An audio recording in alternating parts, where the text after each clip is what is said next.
Next man up, 1025 The Game. Jake Lyman, Nick Frazier, Parker Kelly with you on your Tuesday morning, broadcasting live from the Busy Bee Plumbing, Heating, and Air Conditioning Game Nashville studios, home of the $99 yearly Beehive membership, where the buzz is always about great service. Dr. Crane with us for the full show. Nick Frazier, how's it going? Good morning. Feeling pretty good. I do have to say, I dropped my coffee mug this morning. It shattered. I'm a little upset about that, but that's okay. I will say the Titans came by and brought some stuff by the studio. How about that for National Random Acts of Kindness Day? So appreciate the Titans doing that. Some cookies, some scones out there. They're probably trying to fatten me up for Fat Tuesday. That's what it is. That's true. It is Fat Tuesday. So, indulge all you can. Blessing and a curse, right? Calories don't count on holidays. Yeah, there you go. And really, as we learned from Dr. Crane, every day at it used to be at 11:45, at 2:45, every day is a holiday of some sort. It is. Yeah. I'm not sure what today will be besides Fat Tuesday. I'm sure there'll be a lot of food-oriented things. Yeah. So we'll see. You just have to listen 2:45. Well, we will talk a lot of Titans today. We will talk about some roster building stuff. It's also list season. Stuff comes out. It's also franchise tag day.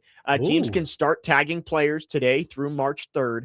There was a report that a certain running back out in Seattle may not get tagged. So we'll get into that throughout the show. But want to start with the big news of the weekend. Get your thoughts on the Titans rebrand that's been confirmed. That's been the talk of the town. Are the Titans just completely scrapping the two-tone blue, going to the Oilers colors? The new logo was leaked on the plush football. I wanted to get your thoughts on what you think this looks like. Yeah, this kind of all took place around when Connor and I were on the air on Saturday, and we talked about it a little bit, but I'm not a fan of everybody calls it the thumbtack. The flaming thumbtack, yeah. I'm not a fan of the thumbtack without the flame. Okay. Just give me the old school Titans logo. I'm cool with that. So you wanted them to go like completely away from the T, maybe the sword logo? Is that more what you're looking for? I was all looking forward to the sword because everybody was mocking up the oil rig on top of it. I'm like, yeah, this is great. Like I'm cool with all that. Put it on the helmet. Again, there have been other reports out there saying this would be like a patch logo on the shoulder. Yeah. Which I get. I mean, that's understandable. But if you just want to go back to the Tennessee Oilers, just do it. Just do it. I don't think they can at this point. I don't think they can do it. But I also, people who are putting out there, and I said this yesterday about, well, there's no oil in Tennessee. It's like, well, that's not stopped a whole lot of owners from naming their team stupid things or keeping names from previous places. Right. So it wouldn't have, if they had stayed the Tennessee Oilers, I don't think anyone would have had a problem with it. But I don't know if they can go back. Yeah, it's just a weird combination right now for them because you adopt this Tennessee Titans, you have your navy blue, you have a little bit of some, light blue on the shoulder pads. Doesn't that pay a little bit of some homage to the old school Tennessee Oilers, Houston Oilers? Like, isn't that what it's for? I think that's what the plan was when they became the Titans was, hey, we're going to be our own thing, but we're also going to have the little bit of Oilers to it. Some red, you'll have the light blue, but Navy, that's the Titans. It seems like they're going completely away from the Navy, which has gotten mixed reactions on the text line. I know D-Mace wasn't very happy yesterday about the rebrand. He wants to keep the Navy. So it's gotten mixed reactions from a lot of people on doing this. I love the color scheme. I have no problem personally with going away from the Navy. I want to see what the whole entire orchestra of it looks like. Let's see what the full marks are, because that I think it's the primary logo, but maybe they do use the sword and make that one of their main marks. The name plate that's been on the jersey, since the beginning? Titans. I think that could change too. Maybe a different font up there. Titans have I think they're going completely blank canvas, and they're trying to basically start over. Everything but the name is on the table to be changed. And I'm excited to see it. I am, because I think this team is in need of a little bit of a reset. You give it a little bit of look. If you're going to get rid of the flames on the flaming thumbtack, let's put a little bit more red in there, because that's still, again, if you're trying to pay a little respect to the previous regime, like, D-Mesh yesterday was a little upset by it, and I'm totally with them on that, because when you go away from the Tennessee Titans and that dark blue, navy blue, whatever, that just gets rid of that era. You're kind of forgetting about that that core that really brought you to Nashville. You know what I mean? Yeah, that was a perspective I hadn't thought about until I heard from D-Mace yesterday on DVD of what do the former players think? Because they were a special group that brought the Oilers to the Titans here in Tennessee, and they go to the Super Bowl in 99.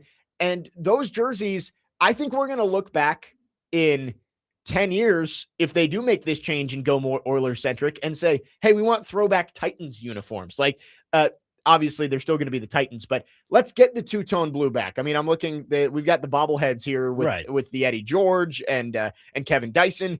Like, I think people are going to want to bring those back eventually because they are great uniforms.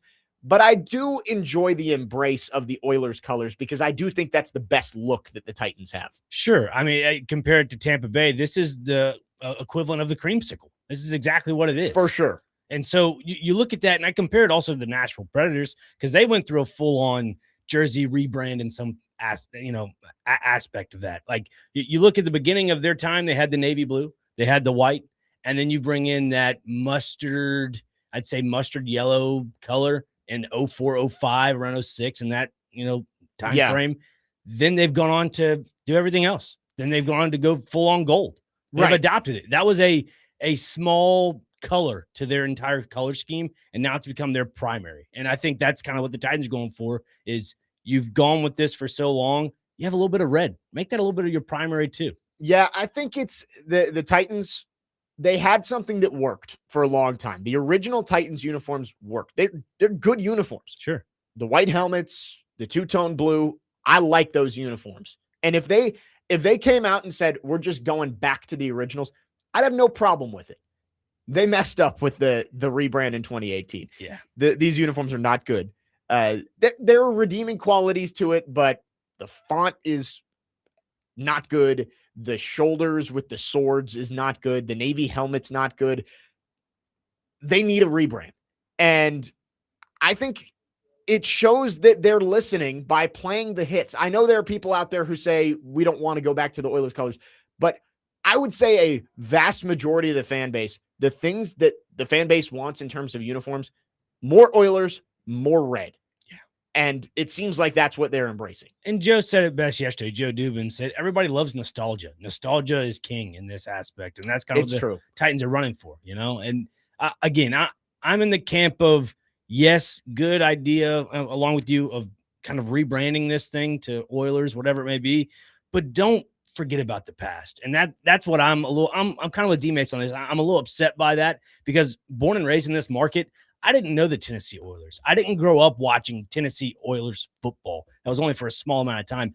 I know Tennessee Titans football. Yeah. I know the navy blue jerseys, the white pants, the white helmets. When they went away from the white helmets, I was like, well, there goes the all-white uniform. They could have gone white uniform with a little bit of accent, light blue there, white pants, white cleats, white socks, white gloves. The Stormtroopers. Anytime you wear all white, you look faster on the field. That's what I was always told by coaches, players. That's it.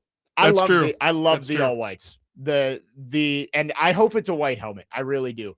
And actually, in the next segment, I'm going to lay out the exact uniforms that I want. Okay. Because we talked a little bit about it, but I mapped it out last night. I'm like, all right, this is what I want them to reveal.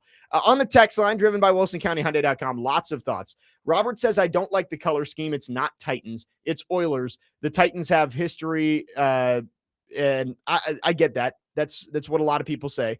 But 0686 says, I'd love a great color and logo, but if the Oilers light blue is the primary color, then I want them to leave. We should stop building until they leave or agree not to. Man, there are a lot of people who don't like the Oilers blue. Yeah.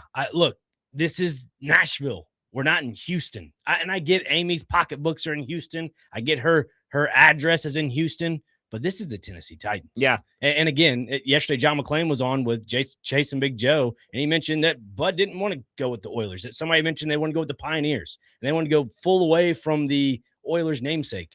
They were the Titans. Like that's just the way it is. So the fact that you want to kind of rebrand this and stay on track with the Oiler color scheme, go ahead, but just don't forget about the past. Yeah, I agree with that. And it is funny, the mixed reactions on this. It is really polarizing. The first two texts I read said basically, one of them said, leave the city if you're going to use the Oilers blue and not the Navy. Dave in Big Rock says, we're coming off probably the worst year in franchise history since they've been the Titans. Let's shake it up. New look, new leaf. I think a lot of people are excited for the rebrand, but I'm sure there are a lot of people who say, why are we changing it up?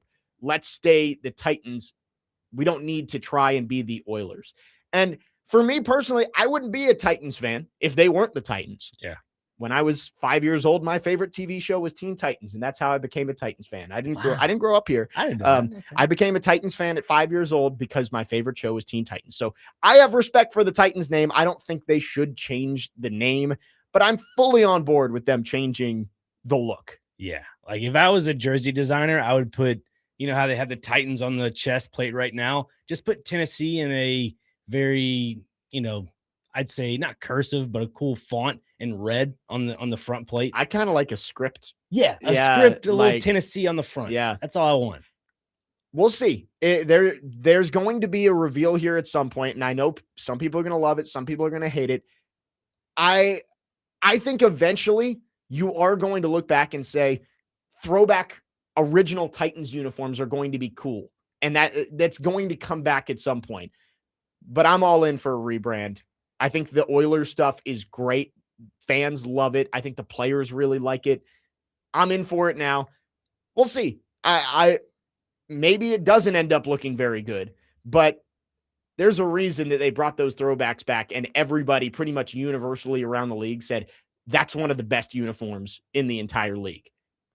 It makes sense for the Titans to lean into that, right? Yeah, it does. 615-737-1025 is the phone number if you want to text or call. Our phone lines driven by WilsonCountyHyundai.com. We will not spend the whole show on uniforms today. We are going to get into actual player acquisition coming up later on in the hour. But coming up next, I did mention I have a perfect world scenario for this Titans rebrand in the uniforms. I want to give it to you. Get your thoughts as well. 615-737-1025. Jake Lyman, Nick Frazier, Parker Kelly, next man up. 1025 The Game.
Next man up, 102.5 The Game. Jake Lyman, Nick Frazier, Parker Kelly. We're talking about how polarizing the Titans rebrand has been of the leak logo using the Titans Oilers colors. There's one thing that's not polarizing we can all agree on. This song should not play after touchdowns. Wait, really? What other song you would have you not? I'm gonna take credit. I don't like to do this and do like the I was first. I believe I was first on the get rid of the Ring of Fire thing. It was the first home preseason game, and I came in here and complained about it, and now everybody is on get rid of Ring of Fire. It needs to be gone. What would you replace it with? I don't know, but that's not a good touchdown song. Learn from the Predators. The Predators have a great goal song, and that's why it doesn't change. Like, it is perfect. Maybe they need to talk to somebody at the Predators and say, hey, how'd you get Tim McGraw to come do this? Could we go get a Luke Combs or Jelly Roll or something?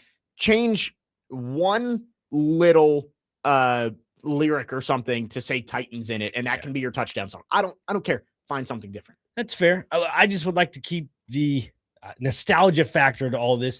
Keep it in there somewhere. It doesn't have to be on the touchdowns. If it's before halftime or right as halftime is ending, they're walking off the field, play it there. I don't care. I do want to say I don't dislike the song. Oh, no, I like Ring of Fire. It is a good song. It's just not the right song for when a touchdown is scored. I agree.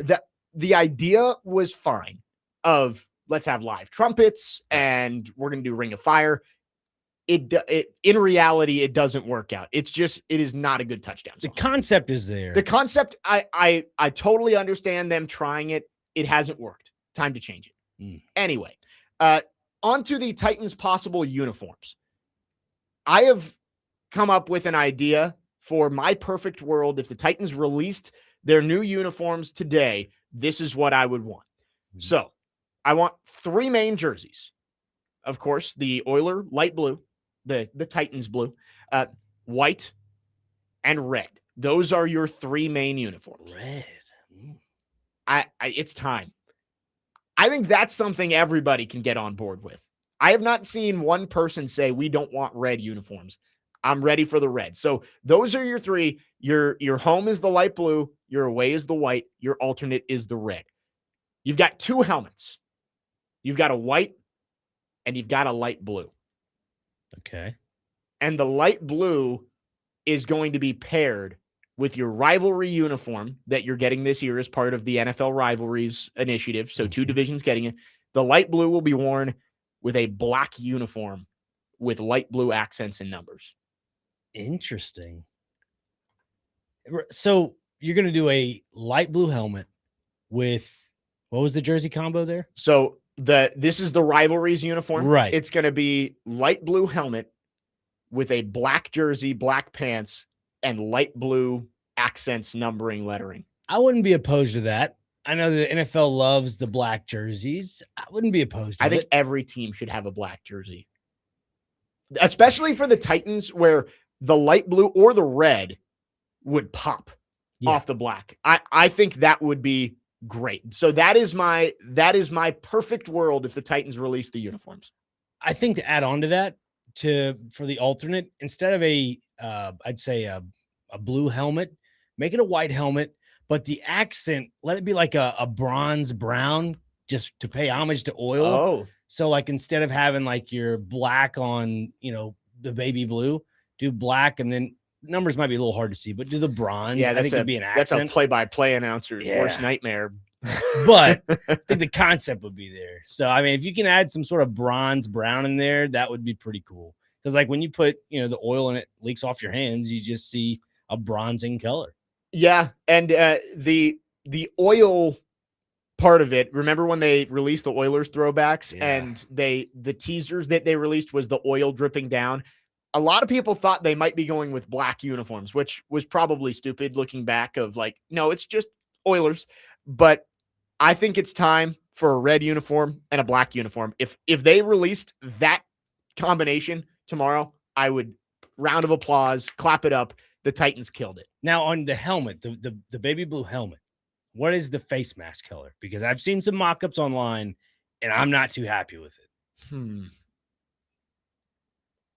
I guess for that uniform, it'd probably have to be black, right? I think so. Or But a gray. Yeah. That one we can talk about more like details, but yeah, that does throw a little wrench in my plan because I was going to say that you could use the light blue helmet as an alternate with your regular uniforms too. Right. You just might have to change whatever logo's on the side. Sure. But that's a good point. The face mask might not fit. Speaking of which, I showed you during the break. I'm not sure if anybody else caught this out there. Paul Kaharski tweeted last night and was trying to point out, because he wrote an article about the new Titans logo has kind of been hiding in plain sight, the flameless circle with the T. And he tweeted out one of the renderings the Titans have released with the circle T logo on the wall. And that was what he was pointing out. But there's a bookshelf behind in this suite that's supposed to be in the new Titans stadium. And they have the current Titans helmet, the navy blue. And above it, there is a silver Titans helmet with a red face mask and the Titans logo on it. It basically looks like a Patriots helmet with a Titans logo on it. I would not be a fan of that. No. To me, it just screams, can't get the guy out of your head. And you know the guy that I'm thinking about, Jake. It's Mike Vrabel. Yeah, I don't think that was what it's for, but. Well, and there has been rumors. People have talked about whether they're going to go with a chrome helmet, like silver, because Warren Moon, who all of this jersey talk started with, said that they have a futuristic look. That's what people have been caught on. So talking about maybe, it's a shiny silver helmet. This would back that up at least, that in this rendering of the Titans' new stadium, there is a silver helmet with a red face mask on it. Maybe that goes with the black uniforms you're describing. Yeah, what if that's the rivalry helmet? Maybe. And again, I don't know if I'd like that because it's very similar to the Houston Texans with their little city jerseys, whatever you want to call it. They're all black and they have that. It's a black Houston Texan helmet, but right. I get the concept if you do like some sort of silver mirror-like chrome helmet. Yeah, you make a good point of one thing the Titans do have to do in this rebrand is you have to differentiate yourself from especially Houston, who has a similar color scheme to you. They don't have the light blue, but they have the navy, they have the red. So if you make red uniforms, how do you make them look different from the Texans uniforms? And if you have black uniforms, how do you make them look different from the Texans uniforms? Or, the 49ers black uniforms with the black and red. So that is another aspect of this is you can't just put something together and say, that looks good. You have to differentiate yourself a little bit from the rest of the league. 6-year-old me is just going crazy in the brain right now because all these video games back then, you get to design different jersey combinations. Yeah. Like with NCAA way back then, they had Team Builder. Right. I was a Team Builder fanatic. That was so much fun. I'd spend my afternoons instead of doing homework doing that or, whatever it is. But yeah, it's a difficult process right now.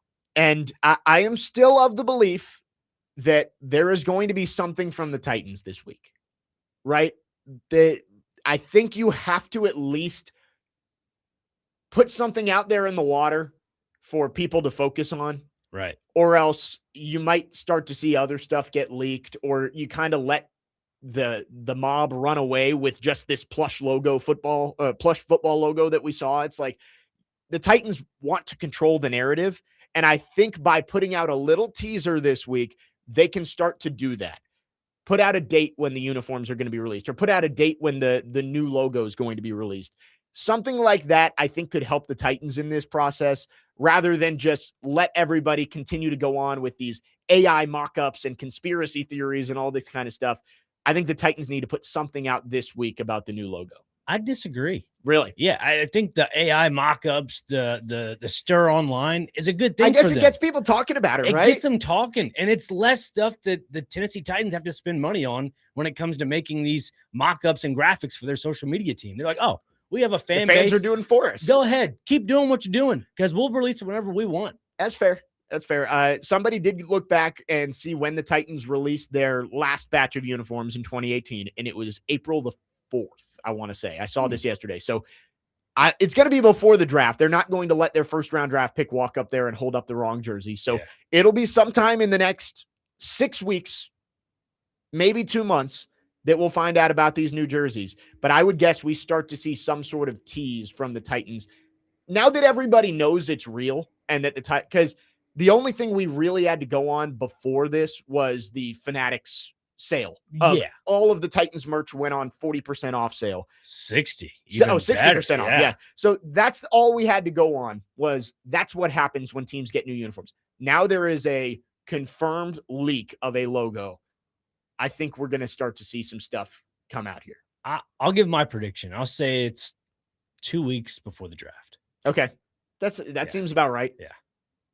Because even if you're introducing free agents before then, I don't think it's a big deal. Like it's more on national TV when David Bailey or Ruben Bain walks up on stage. You don't want him holding up the wrong jersey. So it'll be before the draft. When before the draft, no one knows. 615. I'm going to say, and plus, when the Titans sign players, they do it in that little conference room with a picture of them playing for the previous team. Right. With the, I guess, current Titans logo, which is that circular thumbtack without the flames. So they'll just probably write on there, and that's their graphic for the social media team. They're not going to make a modeled graphic with them in a Titans. It's just not worth it anymore. Right. So it'll be interesting, and we'll continue to talk about it until we get some clarity on what this Titans rebrand is going to look like. 615-737-1025 is the phone number. You can text or call. Our phone line's driven by WilsonCountyHyundai.com. When we come back, we will talk about some Titans roster building. We talked last week, and we simulated the entire offseason, but we said we're skipping trades. We're not skipping trades today. We are going to talk about some trade candidates for the Titans. Is there someone out there you could get for not that expensive of a draft pick? We'll look at it next. Jake Lyman, Nick Frazier, Parker Kelly, next man up, 102.5 The Game.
Register today for Stars Trivia Night at Boomba's in East Nashville this Thursday night. It will be a night full of fun, food, and prizes, all while supporting Stars Nashville, a nonprofit providing free mental health support for students in over 200 schools across Middle Tennessee. For more details and how to register, you can visit thegamenashville.com/events. Jake Lyman, Nick Frazier, Parker Kelly, next man up, 102.5 The Game.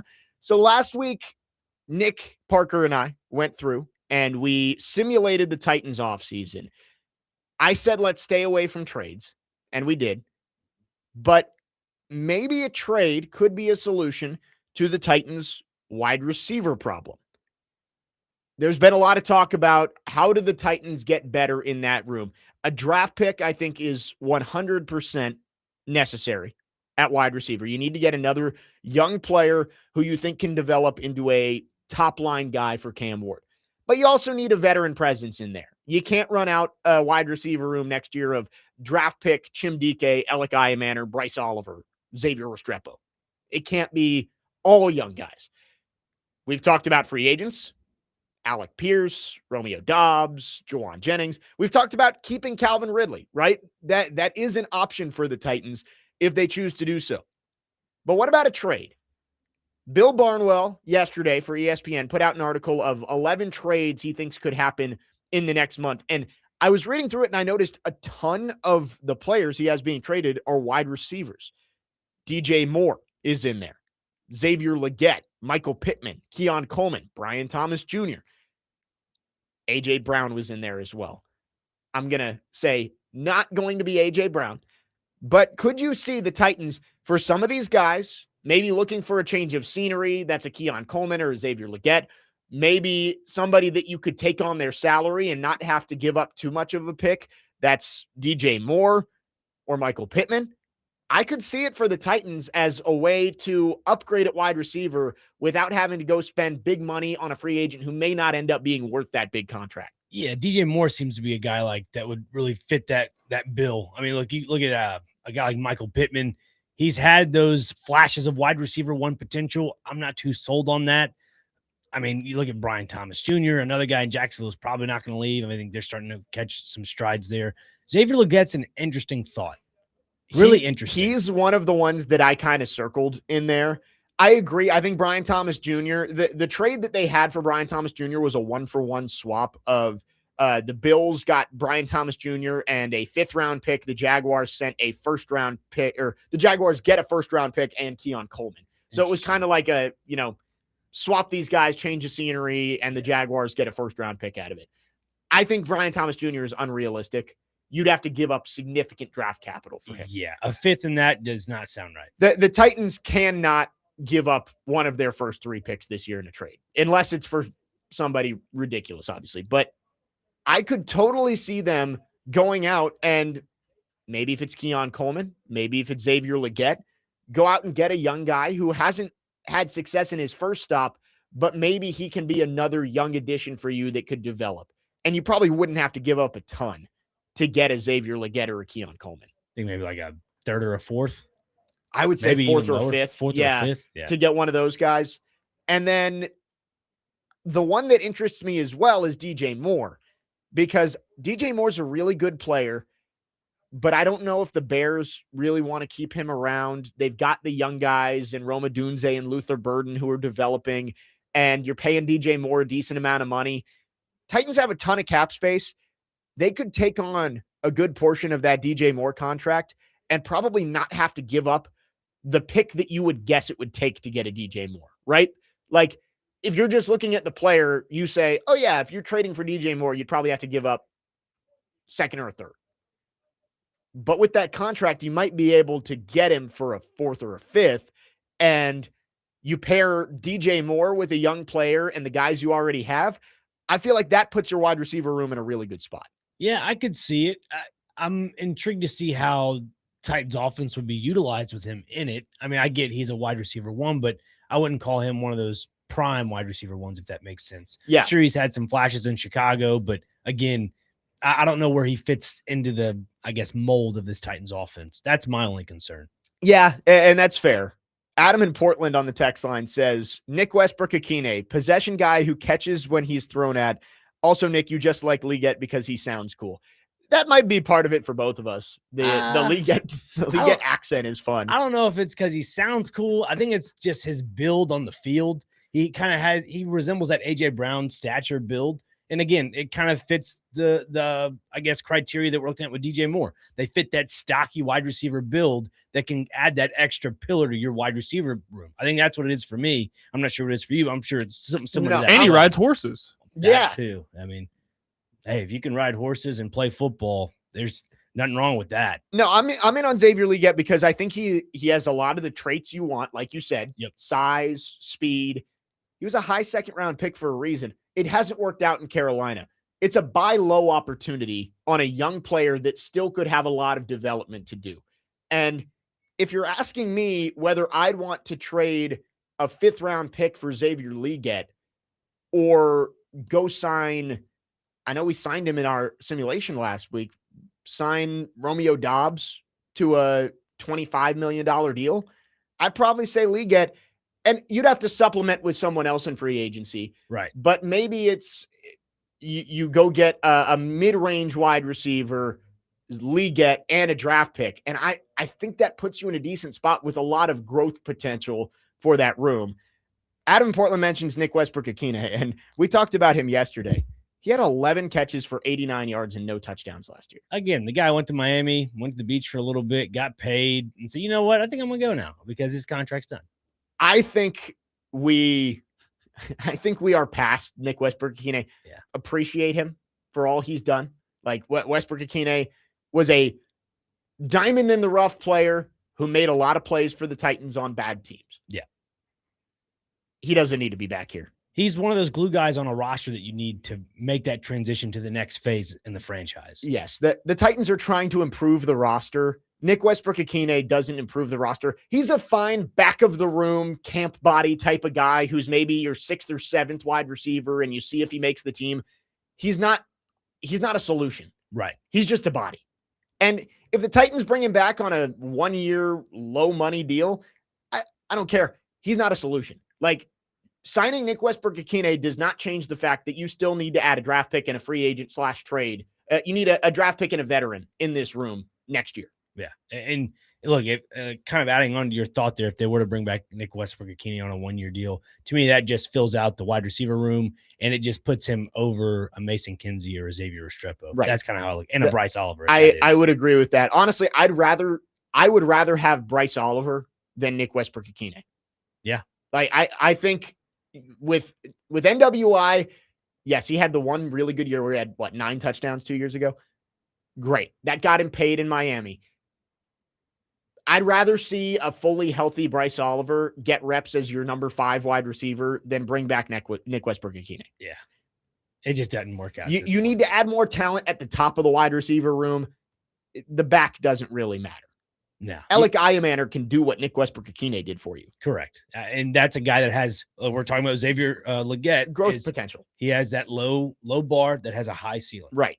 I think we know what Nick Westbrook-Akina is. Alec Iamander can do the same things for you and has the potential to get a lot better. I think Nick Westbrook-Akina is who he is at this point. Yeah, and it goes back to what Robert Saleh said at his introductory press conference, is that he's going to mold these young players into being, perennial players for this team. So, I mean, that's that. 615-737-1025 is the phone number. You can text or call. Our phone line's driven by WilsonCountyHyundai.com. We'll wrap up hour number 1 coming up next, continuing to talk about Titans' possible wide receiver options in free agency or in trades. Jake Lyman, Nick Frazier, Parker Kelly with you on this Tuesday morning. Next man up, 102.5 The Game.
Preds fans, Smashville Live, presented by Gary Force Acura, returns tomorrow night at 6 p.m. on 102.5 The Game, live from Brewhouse South in Cool Springs. It is a very special edition because the guest this week is General Manager Barry Trotz. That's tomorrow night at Brewhouse South in Cool Springs and only on 102.5 The Game. Jake Lyman, Nick Frazier, Parker Kelly, next man up. Talking through the Titans wide receiver options this offseason. A lot of discussion of who they could draft, who could be a free agent option. But I do think there are legitimate options for the Titans through trades. And I'm not, I want the Titans to hoard as many draft picks as possible. Do not give up your first, your second,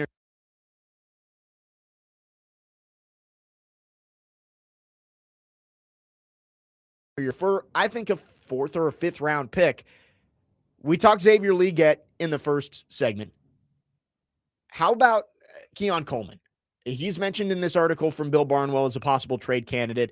The owner publicly called him out as his draft pick being a reason that the head coach was fired. There's not a whole lot of leverage going there for the Bills if they do want to move him. I think the Titans could get him. And again, you worry about some of the off the field stuff. I guess he was a healthy scratch multiple times, coach's decision.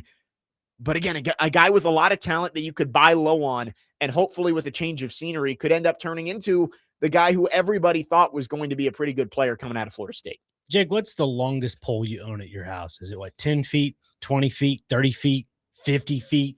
I don't know if I own many poles at my house. Well, I'll just tell you, if there's a 200-foot pole or further or anything longer than that, give me it because I am not touching that guy. Really? Yeah.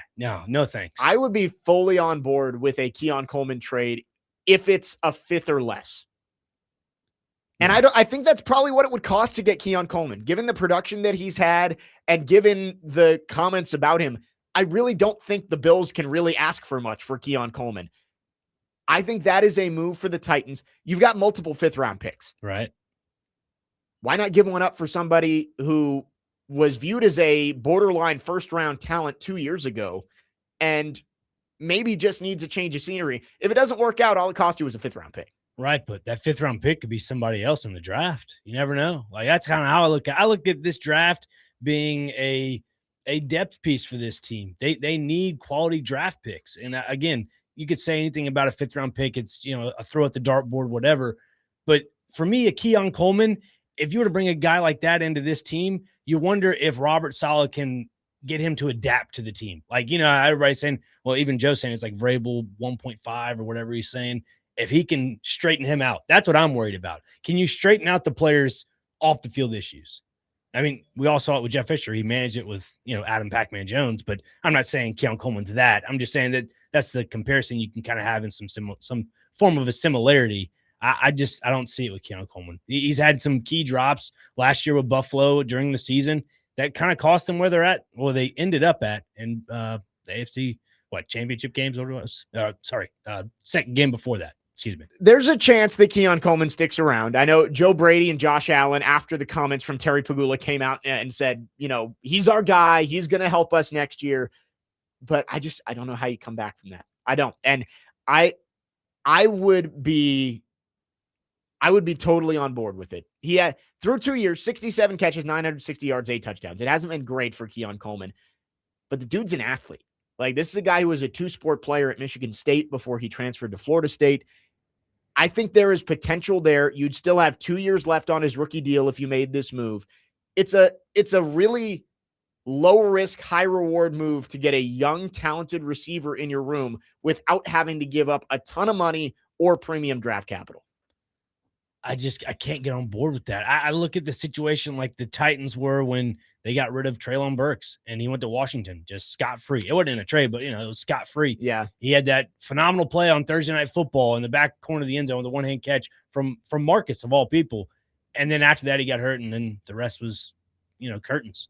I still think you need to do more if you trade for a guy like Keon Coleman, or we can even put Xavier Leggett in that conversation. I would say they're kind of one and the same in terms of the situation they're in. Right. You'd still need to go out and get a free agent somewhere. I don't know if you go to the very top of free agency. Like, let's take a look at who would be good options. I I hate the idea of spending $20+ million on a wide receiver who is just not worth that amount. Right. I get it's free agency. You have to overpay. You do. But you're paying Calvin Ridley $23 million. And I had this conversation with TD the other day.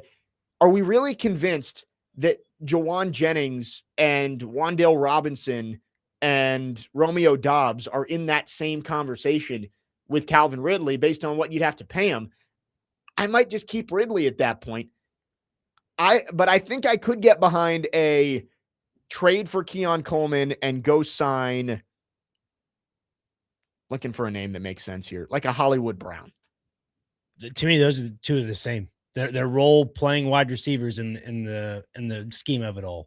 That's how I look at it. Like seeing a Hollywood Brown, he had his flashes in Kansas City. You could say the same thing for Keon Coleman, but those guys aren't difference makers in free agency or a trade. And I just don't think you're going to find that without giving up way more draft capital than you need to, or over. Like Alec Pierce is a very good player, and I think he would help this team. He's not worth $30 million, which is what you're going to pay. He's a deep threat ball guy. Right. That's all he is. So you're going to find your alpha number one in the draft, whether that's this year, whether that's next year. I know you're holding out hope for Jeremiah Smith. We all know where I'm at. You're going to have to find a wide receiver one in the draft at some point. But to fill out the rest of that wide receiver room with capable bodies, I would lean more towards doing something like that of trade for Coleman or Liggett and sign a mid-tier wide receiver rather than go pay Alec Pierce $30 million. Hear me out with this. This is what I'm on board with. I like the Xavier Liggett move. If you were to go trade for a guy like that, again, low risk, high reward, a guy in free agency that's kind of caught my eye and it's not breaking the bank at all. I think he got a bad rap in Philadelphia. Not AJ Brown, Jahan Dotson. That's another guy that I think you could take a low risk, high reward shot on. He's what roughly market value is like $2.5–3 million. And then if you add on to all that, his time in Washington, guy had 500 yards each season he was there. In Philadelphia, they didn't do nothing there because one, they ran the ball a lot. Jalen Hurts had the tush push, and they targeted AJ Brown and Devontae Smith. So again, you're the third fiddle in that equation, or fourth fiddle in some aspects. You come to Nashville, you're a consistent role-playing wide receiver like a Hollywood Brown when he was in Kansas City, or De'Ami Brown when he was in Washington. Yeah. That's what Jahan Dotson does. He has that breakaway speed a little bit too. He kind of checks off I'd say that checks off all the marks for a guy like Alec Pierce, who's a deep threat. Dotson can be a deep threat. You need to catch a short ball, 5 and out. There you go. Like, he can do all those things. So I think there's more options at the table than people think. Yeah, the wide receiver is going to be such an interesting position this offseason for the Titans because you do need bodies in there, but there's so many different ways you can go about it. And I struggle with the idea of overpaying for a free agent wide receiver just because you need one. Exactly. Right? Like, I would rather take these high ceiling shots on some younger guys, and maybe add a couple veteran bodies to the room. 1137 on the text line asks, are there any veterans or close to being veteran wide receivers out there that the Titans could sign to a prove-it deal? Here's a name for you that people may not like, but if it's on a one-year deal, I wouldn't hate it. You're not signing him long-term. Deebo Samuel. Like, is that a guy you could go get for like a 1-year, $12 million deal to add a veteran presence to your receiver room? And you pair that with a draft pick and maybe another young guy, whether that's through a trade or free agency. I get the look of that. He's been with Saleh before in San Fran, and he went to Washington after that. But I just see him as a different type of wide receiver. He's not a your normal wide receiver. They use him in different ways. Now under Robert Saleh, I'm not sure what the Titans will do with him as a wide receiver, but I don't know if I'm sold on the product that we've all seen the last couple seasons. You go grab a guy, I'd say on a 1-year deal, you're looking at more guys like a Keenan Allen, who's probably going to retire. I was going to say, if you want to add to the Titans retirement home for wide receivers, Keenan Allen's out there. Yeah. I don't know, man. That's a tough call to find a veteran that can, stabilize your wide receiver room. And if you're going to grab a wide receiver that's kind of been a retread a little bit, go grab a guy like Sterling Shepard. Because he's probably been with Daboll before in New York. He's 33, man. Sterling Shepard's 33 years old. Time flies, man. Time flies. I'm just not sold on a guy like Alec Pierce. He's a one-trick pony. That's why his average is so high. I like Alec Pierce, and I think he's going to be a good player, but you're going to way, way, way overpay for him. And for the Titans, you got to find a go-to guy for Cam Ward. That's going to come in the draft. I think you can find better options through free agency or trade that don't take as much investment as an Alec Pierce, because I do have a feeling with Alec Pierce, he may be good for you, but like a lot of big ticket free agents, you're going to be looking for a way out of that deal in 2 years. Yeah. And I would rather go get guys maybe still on their rookie deal if it costs you one of your extra 5th round picks to go get Coleman, Leggett, and then add a couple veteran bodies. 1180 says Brandon Ayuk. Again, I think I said this last week. Robert Saleh was in that building. I don't think he wants Brandon Ayuk to come follow him to Tennessee after what happened last year. Absolutely not. I think we all see that on the writing on the wall. That guy's got some problems going on, not even on the football field. So no thanks. Yes. No on Brandon Ayuk will be the answer for me. 615-737-1025 is the phone number. If you have thoughts, you can text or call. Our phone line's driven by WilsonCountyHyundai.com. Plenty more Titans talk throughout the show, but when we come back, we'll talk some college football. We are waiting on a decision for Joey Aguilar, and it's taken a little longer than I thought it would. After the Friday hearing, there were a lot of reports coming out about what the judge was asking for, then adjourned, said that they will have his decision shortly. Feel like shortly is past, and we'll talk about what we think is going to happen and what it means if he does not come back for the Tennessee Volunteers in 2026. 615-737-1025. Jake Lyman, Nick Frazier, Parker Kelly, next man up, 1025 The Game.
Next man up, 102.5 The Game. Second hour on this Tuesday. Jake Lyman, Nick Frazier, Parker Kelly broadcasting from the Busy Bee Plumbing, Heating, and Air Conditioning Game Nashville Studios, home of the $99 yearly Beehive membership, where the buzz is always about great service.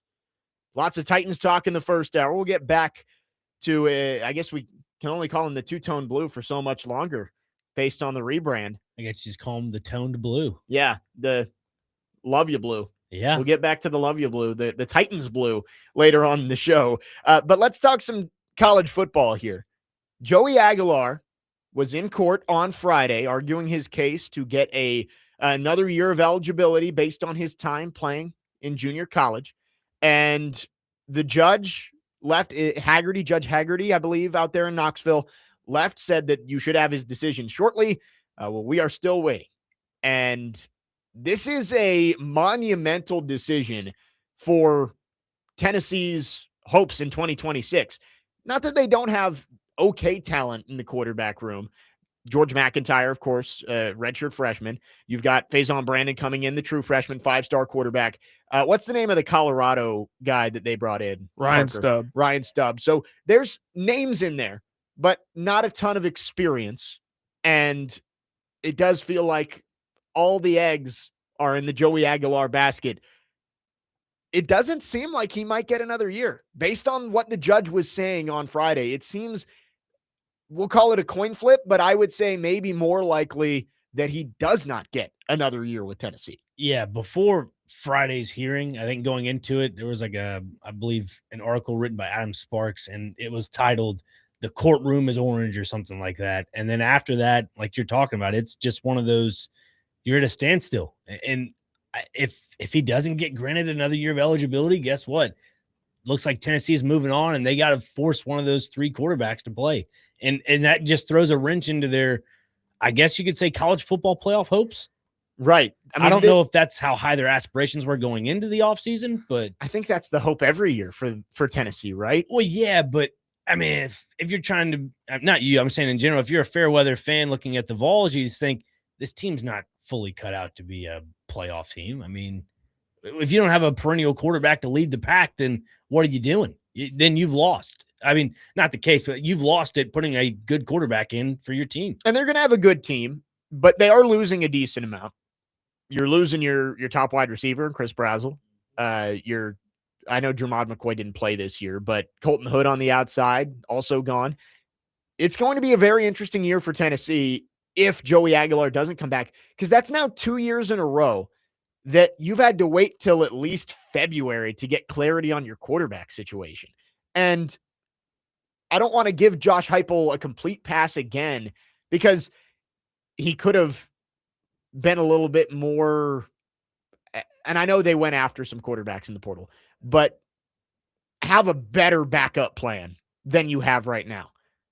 Because I don't think Tennessee fans would be all that confident sending any of those three guys out under center for game one next year. No, and from what I've heard from people here on the station and elsewhere, like, I'm not sure if Tennessee's really sold on George McIntyre, all that. You know what I mean? Like, that's a question to put in there. You get the guy from Colorado you just mentioned. I think that guy right there is a player you just bring in for competition. It's somebody to fill out the room. You got to have bodies in there. And also, to give you just a little bit of extra rather than these two young guys who haven't played in the SEC at all. If Joey Aguilar doesn't get another year, I'm going to guess it's going to be Faison Brandon who starts at quarterback. Like, I think they're going to say, you know what? We don't really have a good option here. Let's go with the guy with the highest ceiling. Let's get him real life game reps, and he can end up being our future superstar. I think that's the smartest move for Josh Heupel and this team if Joey Aguilar doesn't get another year. Yeah, and again, I'm not trying to compare them to Vanderbilt, but look what they did with Jared Curtis. They're just baptism by fire. He's going to be the starting quarterback. And if you do that with Faison Brandon, guess what? That's going to be 4 or 5 years worth of really good rivalries between both of them. Probably 3. Oh, yeah, 3. Yeah, that's true. Yeah. I'm just saying, you never know. Maybe the NIL has them to return for more money. You never know. Yeah. I doubt it. But football is a little different there. I know the money is bigger in college football, but it's also with those two guys, you you're that highly ranked, the expectation is 3 years from now, you're probably a first-round pick, especially if you're playing in year one. Right. So you're right. The Curtis Brandon rivalry could start in their true freshman season. With Joey Aguilar, it's very interesting because it does seem like just getting in front of a friendly judge is all it takes to get you another year. We just saw it with Trinidad Chambliss. He was denied his waiver by the NCAA, but later that day, a judge said that he's allowed to play next year. It still could go that way, but based on what I was hearing out of that courtroom was the judge could not come up with a concrete number on the damages that Aguilar would be owed. Right? Like Aguilar, I think he agreed that, yes, Aguilar probably deserves something for being denied a fourth year in the NCAA, but does that result in a full extra year of eligibility? I don't know. And I wonder if that's why it's taking so long to get a decision, is they're not deciding whether Aguilar deserves something. It's just, is that something an entire year worth of football? Yeah. Is it enough to say, yeah, you get one more? Hearing that, I'm not too sure either. Right. And it feels like it's an all or nothing situation here, right? It's like either you play or you don't play. It's black and white. And again, I don't know if you would discredit the NCAA for this or not, but with this being at a standstill, you got to give, Tennessee some form of a pass to go after somebody else, right? I mean, I know they won't. If they're in the portal currently, then sure. But yeah, they're not opening a new portal window. If you are on a team currently, you are on that team come the fall. And again, that's kind of what was going to lead to, is that they need to switch this scheduling around to where it'll all line up. Because if you don't, you know what I'm saying? Like it's a double-edged sword though, because you can say in this situation, a spring portal window would be great for the Vols, because there would be quarterbacks out there at lower level schools, whether that's in a power conference or in the group of five, that would say, Tennessee's looking for a quarterback. I'm going in the portal because I'm going to get paid and I'm going to get a chance to go play in the SEC.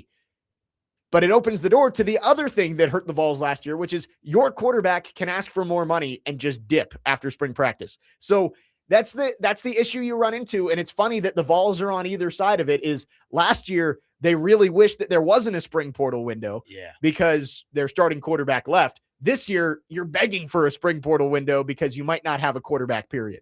It's a tough call.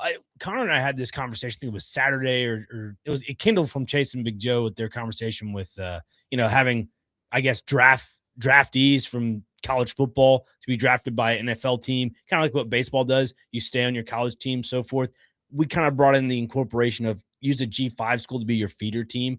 And I think this would kind of go into that conversation of, if you were to go to a G5 school to be paired with a Power 4 school, this would create that farm system. And I think it would work well in this situation if the NCAA was not to move off of their whole, How hilarious would that be if it's like Tennessee has a farm system of like UAB is their AA, and then I don't know, like Chattanooga is their single Tech. A. Yeah, like just go down the list and it's like, oh, we are an affiliate of the Tennessee Volunteers. Yeah. I don't know. It'd be kind of crazy, but I just think there should be some form of, structure there. I mean, because if, again, we talk about it on Tennessee's part, it's a double-edged sword for them. But again, if you're not really going to stabilize college football for the NCAA, then how do you do it? And I think that might be one of them. I don't know.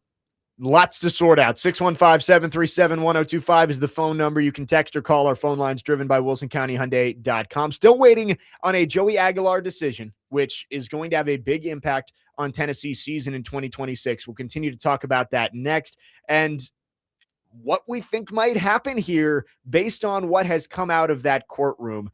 I would expect a decision, if not today, by the end of the week at the very, very latest. 615-737-1025. Jake Lyman, Nick Frazier, Parker Kelly, next man up, 1025 The Game.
Next man up, 1025 The Game. Jake Lyman, Nick Frazier, Parker Kelly.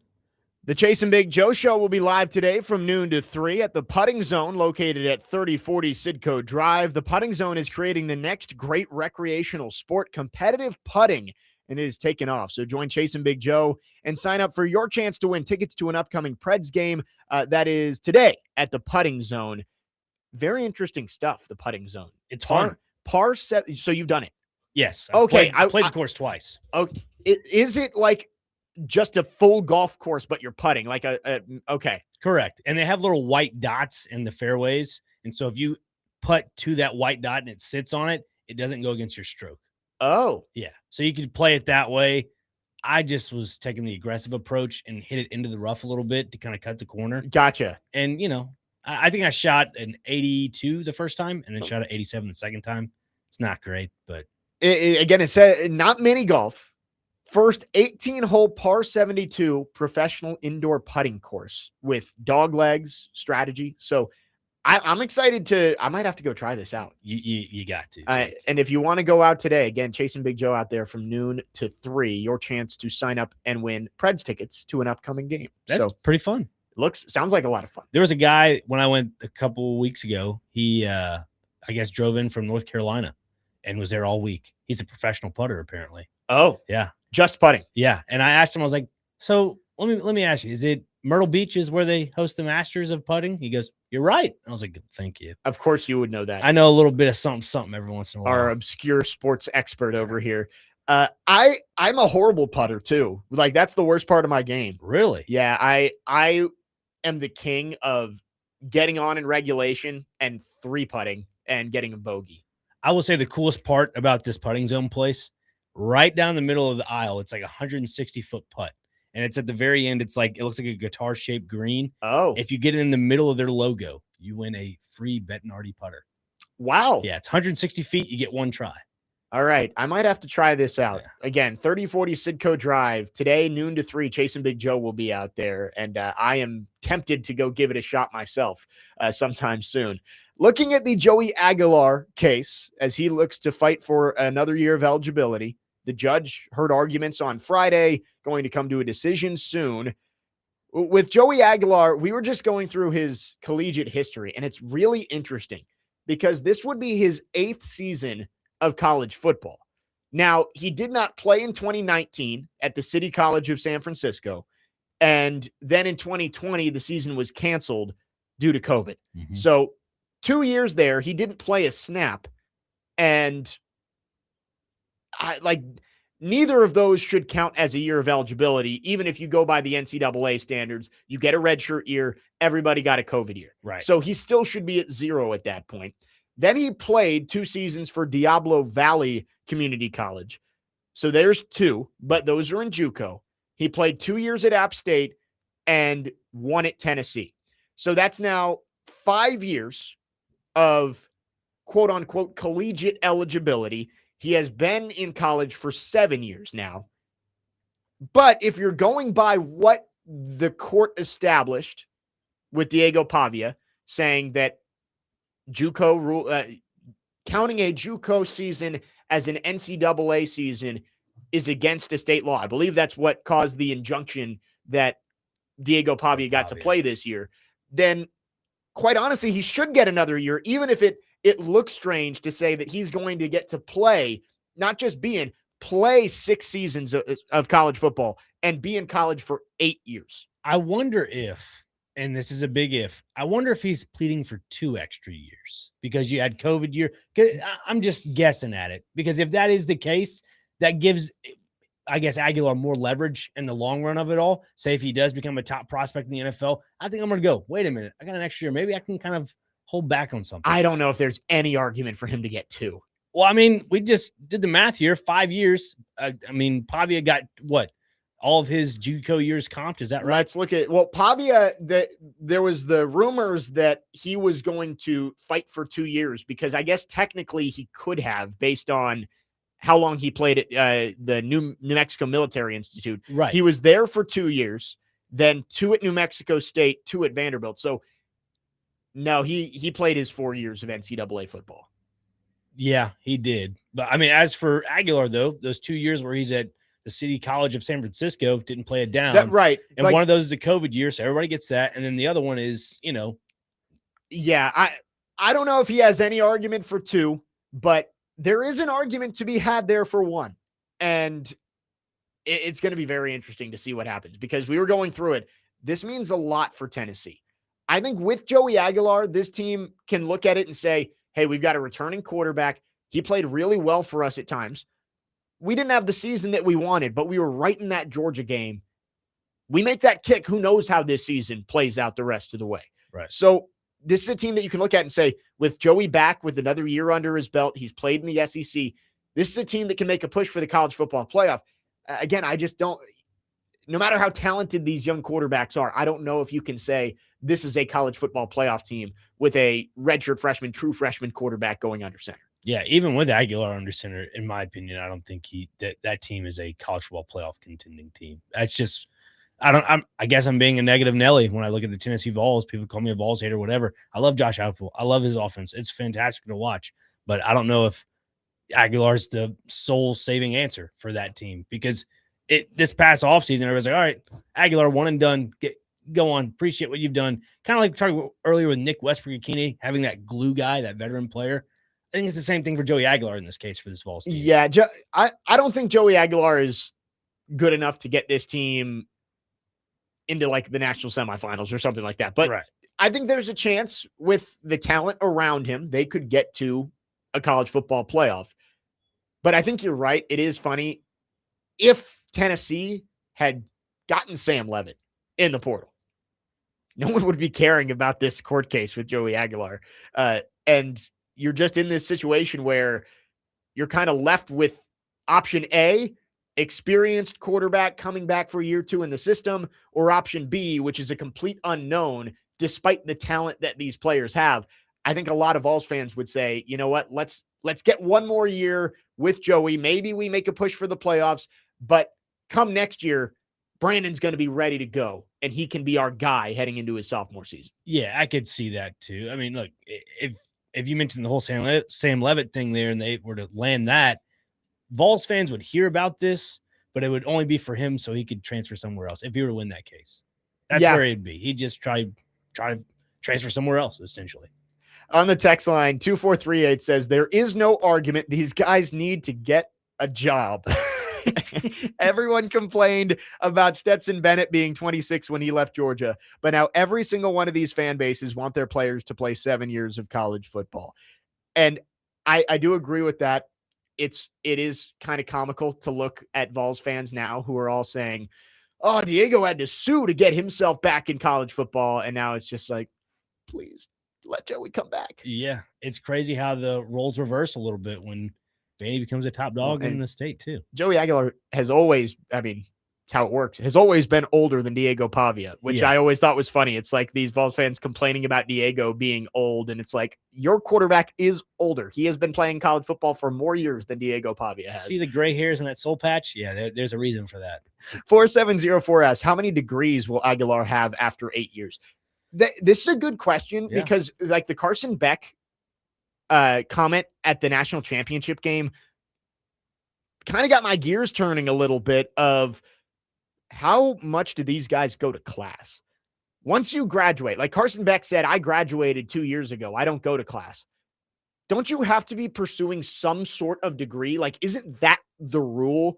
You have to be pursuing a master's degree or something to be eligible to play. There are situations where, like, for instance, in a basketball season, somebody will be pursuing a master's degree in the fall, and they will graduate with that master's degree in December. They're still eligible to compete the rest of the season, even though they're no longer technically a student. They are not going to class.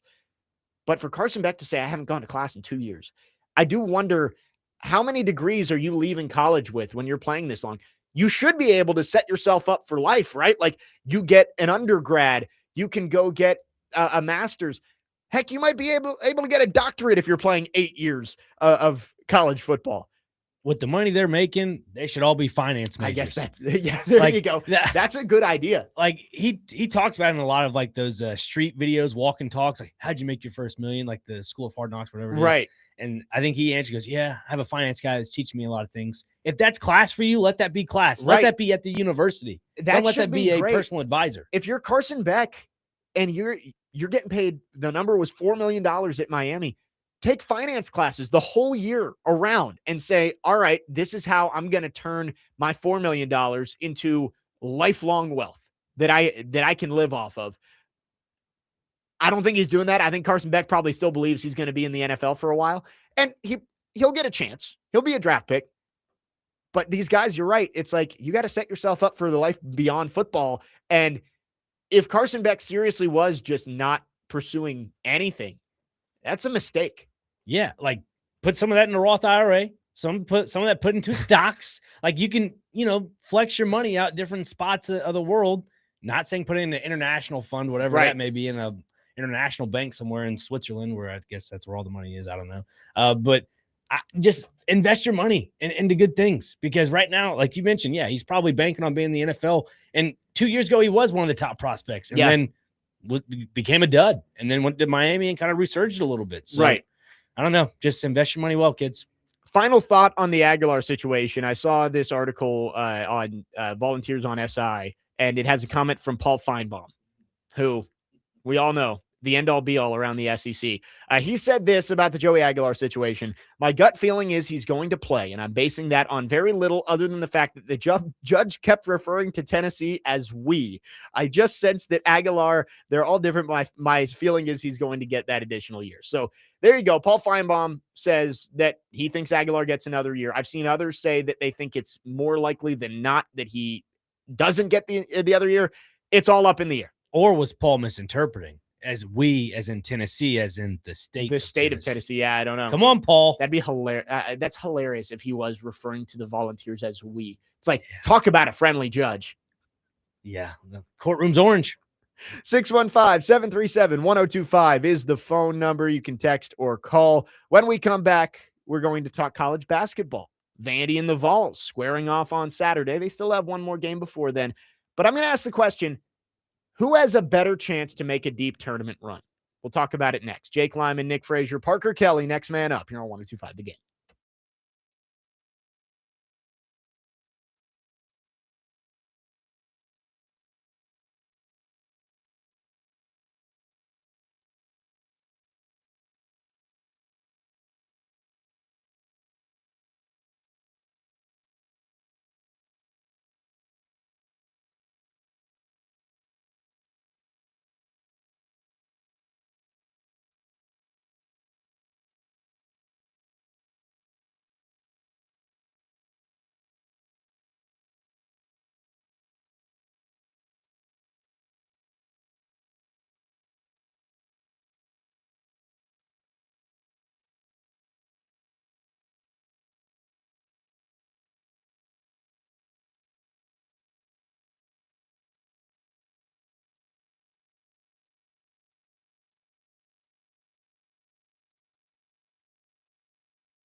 Next man up, 102.5 The Game. Jake Lyman, Nick Frazier, Parker Kelly. Today, Vanderbilt baseball takes on Eastern Michigan at Hawkins Field. Home opener out there on West End, 4:30 p.m. First pitch. Catch all of the action on 94.9 The Fan and the Game Nashville app. Coverage is presented by Gary Force Acura. Let's talk college basketball, though. We've got two big games tomorrow. Vanderbilt on the road at Missouri. Tennessee is hosting Oklahoma before the rivalry clash at Memorial Gym on Saturday. That is now officially a 1:30 tip. 1 o'clock. 1 o'clock on ESPN. Here. Yeah. I know it was either 1 or 1:30. 1 o'clock tip on ESPN. And it's a big one for both these teams. We've talked about it the last couple of weeks. They're both kind of bordering along that 4-line, 5-line, 6-line. This is a key data point for both teams. For Vanderbilt, I think you play this team twice, you'd love to defend your home floor. For Tennessee, if you can steal the first one on the road, that is a huge win, huge quad one win on the road for Tennessee. So this is a big game. And I wanted to ask more broadly, as we are less than a month away from a bracket, which one of these teams do you believe in more to make a run when March Madness rolls around? I'm not just being biased here, but I'd say Vanderbilt. Yeah, they just, to me, have more, I guess, more intangibles to go the distance than Tennessee. Tennessee, the big thing for them the last couple of weeks is they can't hold on to a lead. And when they do, they barely sneak away with a win. Like, I'm a Mississippi State fan. They're a 500 ball club. They almost beat Tennessee, and then Tennessee kind of put the afterburners on the last 4 or 5 minutes of the game. But still, the fact that you can't hold on to leads confidently and go out there and finish it, that's a big issue to me. And then as for Vandy, they know how to rebound. They know how to get transition points. To me, that's what separates a team from being good to great. With Vanderbilt, I agree. I think they are the more complete team as it stands right now, if they can get healthy. Mm-hmm. Getting Duke Miles back makes this a very different team. If you have that trio in the backcourt of Miles, Nickel, and of course Tyler Tanner, yep, the size in the paint is an issue. And I would be a little bit concerned with Vandy when you get to the tournament if McLaughlin or Washington get into some foul trouble, because they don't have a ton of depth down low. It's fair. But if they can get healthy, there is a path, I think, for Vanderbilt, the way they shoot the three and just the way they score in general. I think there is an opportunity for Vanderbilt to make a run. I don't know how far. I would say maybe Elite 8. But I would agree with you. I'm going to go Vandy. Their ceiling, I'll say Elite 8. I think Tennessee is more of a Sweet 16 team. Yeah. And again, it kind of goes to the whole narrative with Tennessee. They can never go deep in those type of tournaments. And that's unfortunate. But you look at both of these teams right now, and I love the question you posed at the beginning of the segment, because which team is better? They're both tied in the SEC right now with 8-4 record. Right. Just so happens that Vandy has a better out-of-conference record right now. And I'm not trying to base this all off records, but the fact of the matter is they just have a conglomerate of a roster, Vandy that just is more complete. And you mentioned a great point about injuries. If they can get healthy, that is what can take them over the top into that Elite 8 status. Yeah, and I think Vandy, if they take care of business the rest of the way, they'll end up being on 3 or 4 line. Let's take a look at the schedule the rest of the way for Vanderbilt, because they've been playing a tough schedule. They've already played Florida. They do play Kentucky again. But after this, you don't see it like they play Georgia. They play at Ole Miss. Those should be wins. Missouri tomorrow night's a big one for them. But if Vandy, you look at their schedule, they've got 6 games left. You go 4-2 with maybe losses at Kentucky, at Tennessee. I think this is probably a team on the 4 line, which if chalk rolls, you're in the Sweet 16. And then you're playing 1 game to have the opportunity to go to the Elite 8. And the 1 seeds are going to be really good. Yeah. Going to be Michigan, who is now the number 1 team in the country as of yesterday. Arizona slipped up this week, but still a very good team. Of course, Duke and UConn. And we saw last night, Iowa State probably deserves to be in that conversation too. That was a huge win against Houston in what Parker Kelly, I believe, is deeming maybe the game of the year last night in Ames. So game of the year. It it was fun. I watched the end of it. I couldn't watch the whole game, but I did tune in for the final couple minutes. It was a lot of fun out there. Houston and Iowa State. Hilton Magic is real, folks. And shame on me for doubting that yesterday because I picked against him. Oh, man. The Big 12, we talked about it yesterday. The Big 12 is loaded this year. Well, I mean, for once, they actually have a loaded conference. Well, I mean, you talk about those two teams, Houston and Iowa State. Arizona is also a top 5 team minimum. You got Texas Tech, who just beat Arizona back on Saturday. I'm missing somebody else in there from Kansas. Of course. Kansas, who's usually the power of the Big 12. So there's a lot of talent out there.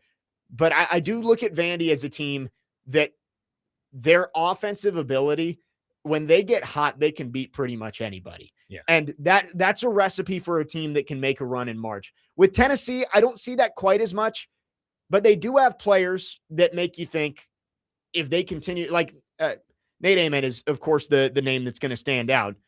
If he continues to develop and grows into the player that I think a lot of fans expected him to, there's a chance a guy like that, when you pair him with Jacoby Gillespie and some of the other players they have, JP Estrella, that could be a team that makes a run too. I think we're in for a fun March in Tennessee. Men's side, women's side, there's going to be a lot of big basketball games played in the state of Tennessee, or including teams from the state of Tennessee when we get to the SEC tournament, NCAA tournament, and we'll see how far these teams can go. Yeah, I'm curious, Jake, and you'd be able to answer this question better than I can, but looking at that 3-game stretch of Texas, Florida, Arkansas, where Vandy lost those 3 games, do you see that more of a true, I guess, compare and contrast when it comes to Tennessee going forward? Like when you try to get a good gauge at both rosters? With Vandy, that stretch humbled them for sure. I mean, you had started the season 17-0 at that point. You had wins against Alabama. The non-conference schedule, a lot of people point at it as weak, but there are some really impressive wins in there. UCF's been a good team. Vanderbilt beat them, put up over 100 points. Excuse me, VCU's a good team. St. Mary's is always good. Yep. So I think they needed to be humbled, as all teams do at some point. You're not going to go undefeated. And it was Texas's night on the road for your first loss. You came up short in a really, really good game against Florida. I mean, either team could have taken that one, and Florida has proven to be the class of the SEC this year. On the road against Arkansas, that's the worst game they've played this year. You lose by 25. But they've bounced back. You had the tough loss against Oklahoma. This is a team that I do look at it with Vanderbilt, and it's like they can win on any given night against probably anybody, but they could also probably lose a game that you don't expect them to. They're going to have a very high floor, low ceiling when they hit March this year of, would it shock me if maybe they get upset? No. But would it shock me if they did get to the Elite Eight and knocked off some teams they wouldn't be expected to? It wouldn't shock me either. So I think there's a very wide range of outcomes for this Vanderbilt team when we get to March. Do you think when, Duke Miles comes back from injury, that is, does that affect the flow of this team? Because they're currently clicking on all cylinders with Tyler Tanner and Tyler Nichols. No, they need him back. They need more ball handlers. They need more scoring. Like, A.K.A. Cherokee has been good in his stead, but like Duke Miles, that trio of Nickel, Tanner, and Miles, and their ability on any given night, any of those guys can score 25 plus. They need him back. And it was good to see the other day against A&M that with Tyler Tanner struggling and in foul trouble, that the rest of the team was able to pick him up and get the win. So it shows you that even when Tyler Tanner, your best player, isn't having his best day, that team can still rally and put up enough points to go get a win. But getting Duke Miles back is going to be huge. And we don't know what's going on with Frankie Collins. I would hope that he would be back at some point too. If you can get both those back, this Vandy team becomes a whole lot more dangerous over the next month. Yeah. I mean, again, that's what makes good basketball is when you have all your guys available, and going into like SEC tournament and stuff like that, that to me is another fold to all this. Cause if you end up becoming deep into that, you don't want, it's a mind game. I don't know how to describe it, but you want to keep all your guys healthy. You don't want to go too deep into certain things. Obviously you want to win every game, but health is primary concern when it comes to March. Right. And both these teams trying to get hot at the right time and see if they can go out and make a run in March. 615-737-1025 is the phone number. Ricky on the text line has been texting in trying to say that the Vols have a higher ceiling. And one of the points he makes is the Vols have better top-end players. And that's a conversation I wanted to have. Tyler Tanner versus Nate Amen. Like, I hope I'm pronouncing that right. Amen. Amen. Yeah. Amen. That's what I thought it was. Yeah, you're good. I always psych myself out on those when I don't have the pronunciation guide in front of me. You should see my brain. Tyler Tanner, Nate Amen. Which of those young stars can lead their team when they get to March? We can talk about that coming up next. 615-737-1025. Jake Lyman, Nick Frazier, Parker Kelly. Next man up. 1025 The Game.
Next man up, 1025 The Game. Jake Lyman, Nick Frazier, Parker Kelly. John Tesh did a live performance of this at the NBA All-Star Game on Sunday. Did he? Yeah. How was that? Did you catch any of that? The All-Star Game? Mhm. I actually enjoyed it. We started the show with this yesterday of I had no interest in turning it on, but I got home from Athens on Sunday and was just kind of scrolling through and saw it was on, nothing else to watch. I was like, all right, let's throw on the All-Star game. And I watched all the way through. It was actually moderately entertaining. Did the format, was it kind of like the NHL All-Star where they do like Yeah. groups and teams? Yep. So it was 2 US teams. One was kind of like your older stars. That was the team that had KD and LeBron. Yeah. Then you had the younger ones like Anthony Edwards, Devin Booker, and then the world team was the third one. And they played round robin and then played a championship game. And I did not expect much. I thought it was moderately entertaining. I'll have to go back and watch that on Peacock. They've been tweaking that format so much over the past 15 years. Like, all right, we can't do East-West anymore. Let's transition. Let's do drafting teams. So like Giannis and LeBron are going to sit up and they're going to draft their teams. And then it was, all right, well, people didn't like that. Let's go back to East versus West. And then it was like, let's do 4 teams. And now they've finally settled on this. Will it work for more than 1 year? I don't know, but I thought it was pretty good. Yeah, I heard the dunk contest was not great. Yeah, you need to get stars back in the dunk contest. I don't think they're going to do it, but you have to. Yeah. That's what made the dunk contest great, was having guys like Vince Carter in it. That's what made it so much fun. And even like the Aaron Gordon, Zach LaVine one 10 years ago was great. Blake Griffin. But like, you're throwing out a bunch of these guys who, I think the guy who won it, he's not a G leaguer, but like he's end of the bench kind of guy. Like, poor guy. Jace Richardson was the only draw to see, like, all right, Jay Rich seeing his son in it. Let's see it. But yeah. I agree with you. They need to fix the dunk contest. Talking college basketball here to wrap up hour number 2. We're having the conversation of who has a higher ceiling in the tournament, Vanderbilt or Tennessee.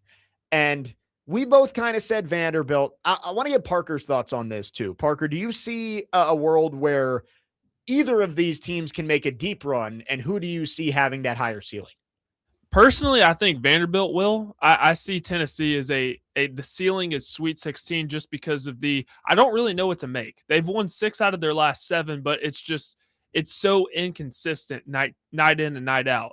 I think the talent is there, and when they put it all together, they're capable, but I just don't see it happening. In terms of Vanderbilt, I worry about the teams that are big in the front court, like Florida, like even Texas. Texas is a outside looking in caliber team right now. They're 16-9 overall, but their size gave Vanderbilt a lot of issues. So I worry about those types of teams that they'll eventually face. They're capable, but I just don't see it happening. I think Sweet 16 is their ceiling as well. Yeah, I would agree with you that would be my concern with Vanderbilt, is you get a team with a dominant front court and they could struggle. The reason I'll go with Vanderbilt is I just think that trio of guards and some of the guys off the bench, they can live and die by the 3 at times. And it's like, if they go light you up from long range, Vandy can beat almost anybody. And that's kind of why I give, and it can go the other way. If they go cold, they can get upset, but that's a team that can score in bunches. They can shoot from outside. If Tyler Nickel has a day where he hits 7 threes, it's like they could knock off a 1 seed. If Tyler Tanner and Tyler Nickel go 2 of 14 from long range, you're going to be in trouble. So that's why I lean Vanderbilt. Yeah. And also too, you mentioned Tyler Tanner there. The guy is an assist machine when he wants to be too. You gotta remember that. That's something that is another fold to this trifecta you have when you have a guy like Duke Miles who comes back from injury, is that if one guy's hot with the shooting hand, the other guy can be hot dishing the ball off. Right. You know? That's what makes the top 3 so just great. Yeah. For Vandy. It's a good interchangeable group, and we saw that when they were fully healthy, that team can put up points in a hurry. Yeah. We did mention that the young stars could end up playing a big role in this. Tyler Tanner has developed into one of the best young guards in the entire country. And Nate Ament is a massive star in the making, highly recruited player. I do think those guys in their development and what they do in March could play a big role here. Tyler Tanner did get the reps playing against St. Mary's in the tournament last year in that loss for Vanderbilt. I do wonder if maybe that experience for him and Tyler Nickel, if that can spark them to a run when we get to March as well. Yeah, experience for this Vanderbilt team with your key players up top. I think that's what's really going to carry you, like you're mentioning there. As for Tennessee, you mentioned Nate Ament. Again, being a freshman, where does the experience lie in this? Yeah. He is a rebound machine as well. And for him being a freshman and he's 6'10", I mean, that, again, I'm 5 foot, whatever. They make the Kevin Durant comparisons, obviously, because KD played for Rick Barnes at Texas. Right. So, and again, the sky's the limit for this guy because he's only a freshman. Right. Right. You wonder if he can actually take him there. But to Parker's point, to your point, Sweet 16 seems to be what the writing on the wall is for them. I think both these teams are trying to make it to the second weekend. And then once you get there, it's like you're playing 2 games to go to the Final Four. It's tough to get there, but if you get through that first weekend, you give yourself a chance. So I think both these teams are just trying to say, hey, let's put ourselves in a position where we can be 4-line or higher, be in a good spot to get through and get to the Sweet 16, and then hope that we can pull off some upsets. Looking at the schedules for both these teams, I mentioned Vanderbilt's schedule. They got Missouri tomorrow night on the road, then that game against Tennessee on Saturday, Georgia on next Wednesday, and then 3 straight road games to end the season because Vandy and Ole Miss had to flip those home and home games due to the weather down there in Oxford. So they'll end at Kentucky, at Ole Miss, and then at Tennessee. For the Vols, Oklahoma tomorrow night. Sooners, scrappy, but not a good team. Then Vanderbilt, at Missouri, hosting Alabama, at South Carolina, and then Vandy at home. So both these teams, it's not a gauntlet of a schedule the rest of the way. Both teams have already played their games against Florida. Both teams have already played one of their games against Kentucky. The SEC in general just isn't quite as good as it was last year. Yeah, because you have your tiers. You have your top, I could say, grouping of the SEC. The rest of it is just open game. And, it's not the SEC of old from what we saw in like I'd say mid-2010s, early 20s. Well, like last year, you not only had 14 tournament teams, but you had Auburn and Florida, who were Final Four squads. Like that is a gauntlet that you had to go through. And that's why so many teams made it, was because you had a lot of really good teams. This year, there are good teams. And I want to see how many teams out of the SEC does Joe Lunardi have in right now? Because I know it's not at the top. Florida is a 3 seed, and that is the highest SEC team as of right now. But he has 10 SEC teams in. So it's a conference with a lot of talent, but it doesn't have those ridiculous teams that it's like, man, we'd be lucky if we can win against them. Yeah, it's like way back in the day. I always refer to the 2012 Kentucky basketball team because they were just loaded. Right.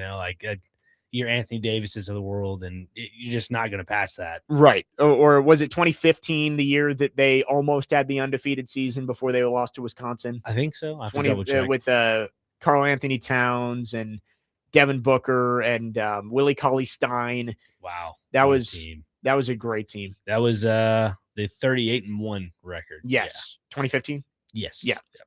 So you're right. There's none of those teams out there. There are national championship contenders in the SEC. I think Florida, you look at it, they won it last year. They bring back a decent amount of that core. You don't have Walter Clayton this season, obviously, but you've got good players. But there's no national championship favorites in the SEC. There's no one you look at and say they're in that top tier with your Michigan, Duke, Arizona, UConn, Iowa State, which makes this conference a whole lot more interesting. And we've talked about it before. Bridgestone Arena could be a complete box of chocolates. You just don't know what you're going to get in the SEC tournament because there isn't a wide gap between 1 and 8 in the SEC. Yeah. Hey, if Mississippi State wants to turn the afterburners on in the tournament, I'm cool with that, Jake. You know where I'm at on that. That'd be nice to see. But no, you're right. This is just a wide open conference. My thing I'm really thinking about for a guy like Greg Sankey, where do you go from here if you're a basketball conference? Yeah. Like, where's your leverage on that when you go to the NCAA or whatever that may be going forward? And with football having not won a national championship in 3 years, do you embrace having all of your other sports be very good? I mean, we talked about baseball. They've won every national championship since 2018. Right. Basketball won it last year. You are an everything conference. Is that what the SEC wants, though? Do you want to be an everything conference or do you want to be a football conference? Because the everything conference, if you're asking me, would be the ACC. It used to be, at least. Yeah, it used to be. Now it's changing a little bit. The ACC used to be like, hey, we're solid in football, but we're going to crush you in soccer. We're going to crush you in basketball. We're going to crush you in baseball. We're good at everything, and we're okay at football. Now everyone else is caught up to them in everything else. Yeah. And they're still not very good at football. Goes to show you what the NIL has done. It's even the playing field a little bit. Right. Dustin from Hopkinsville texts in, says, he's referring to Kentucky, got robbed in the Final Four against Wisconsin. You remember the 2 stars on that Wisconsin team? Was it? I know Parker does. Frank Kaminsky. I was going to say Frank Kaminsky, Kaminsky. Yeah. And I don't know. Sam Decker. That name don't remember. Recall. He married Kevin Harlan's daughter. Oh. So Olivia Harlan, now Olivia Decker. Wow. Or Sam Harlan. Sorry, Sam Harlan, Sam Decker. No, I'm mixing it up. Sam Decker, Wisconsin. Okay. Olivia Harlan, Olivia Decker. Gotcha. Okay. I about to say, I know Frank Kaminsky married that Sports Center. Yes. I forgot her name. Yeah.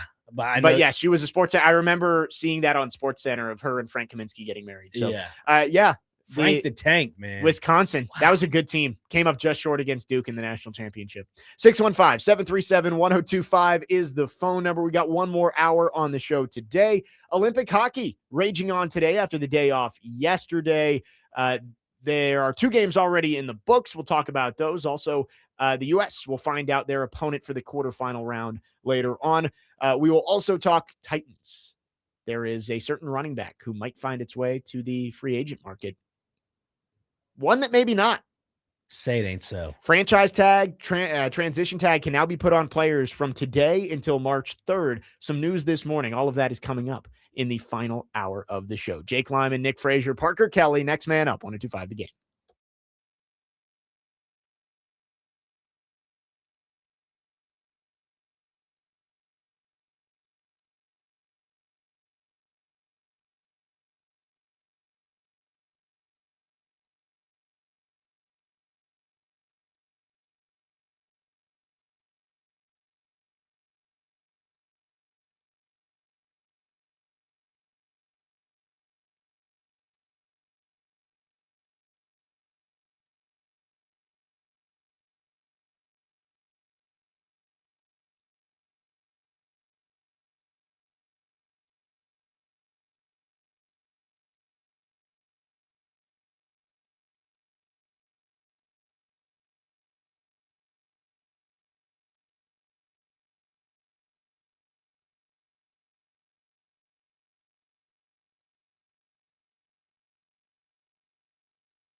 Final hour, next man up, 102.5 The Game. Jake Lyman, Nick Frazier, Parker Kelly on this Tuesday morning, broadcasting from the Busy Bee Plumbing, Heating, and Air Conditioning Game Nashville studios, home of the $99 yearly Beehive membership, where the buzz is always about great service.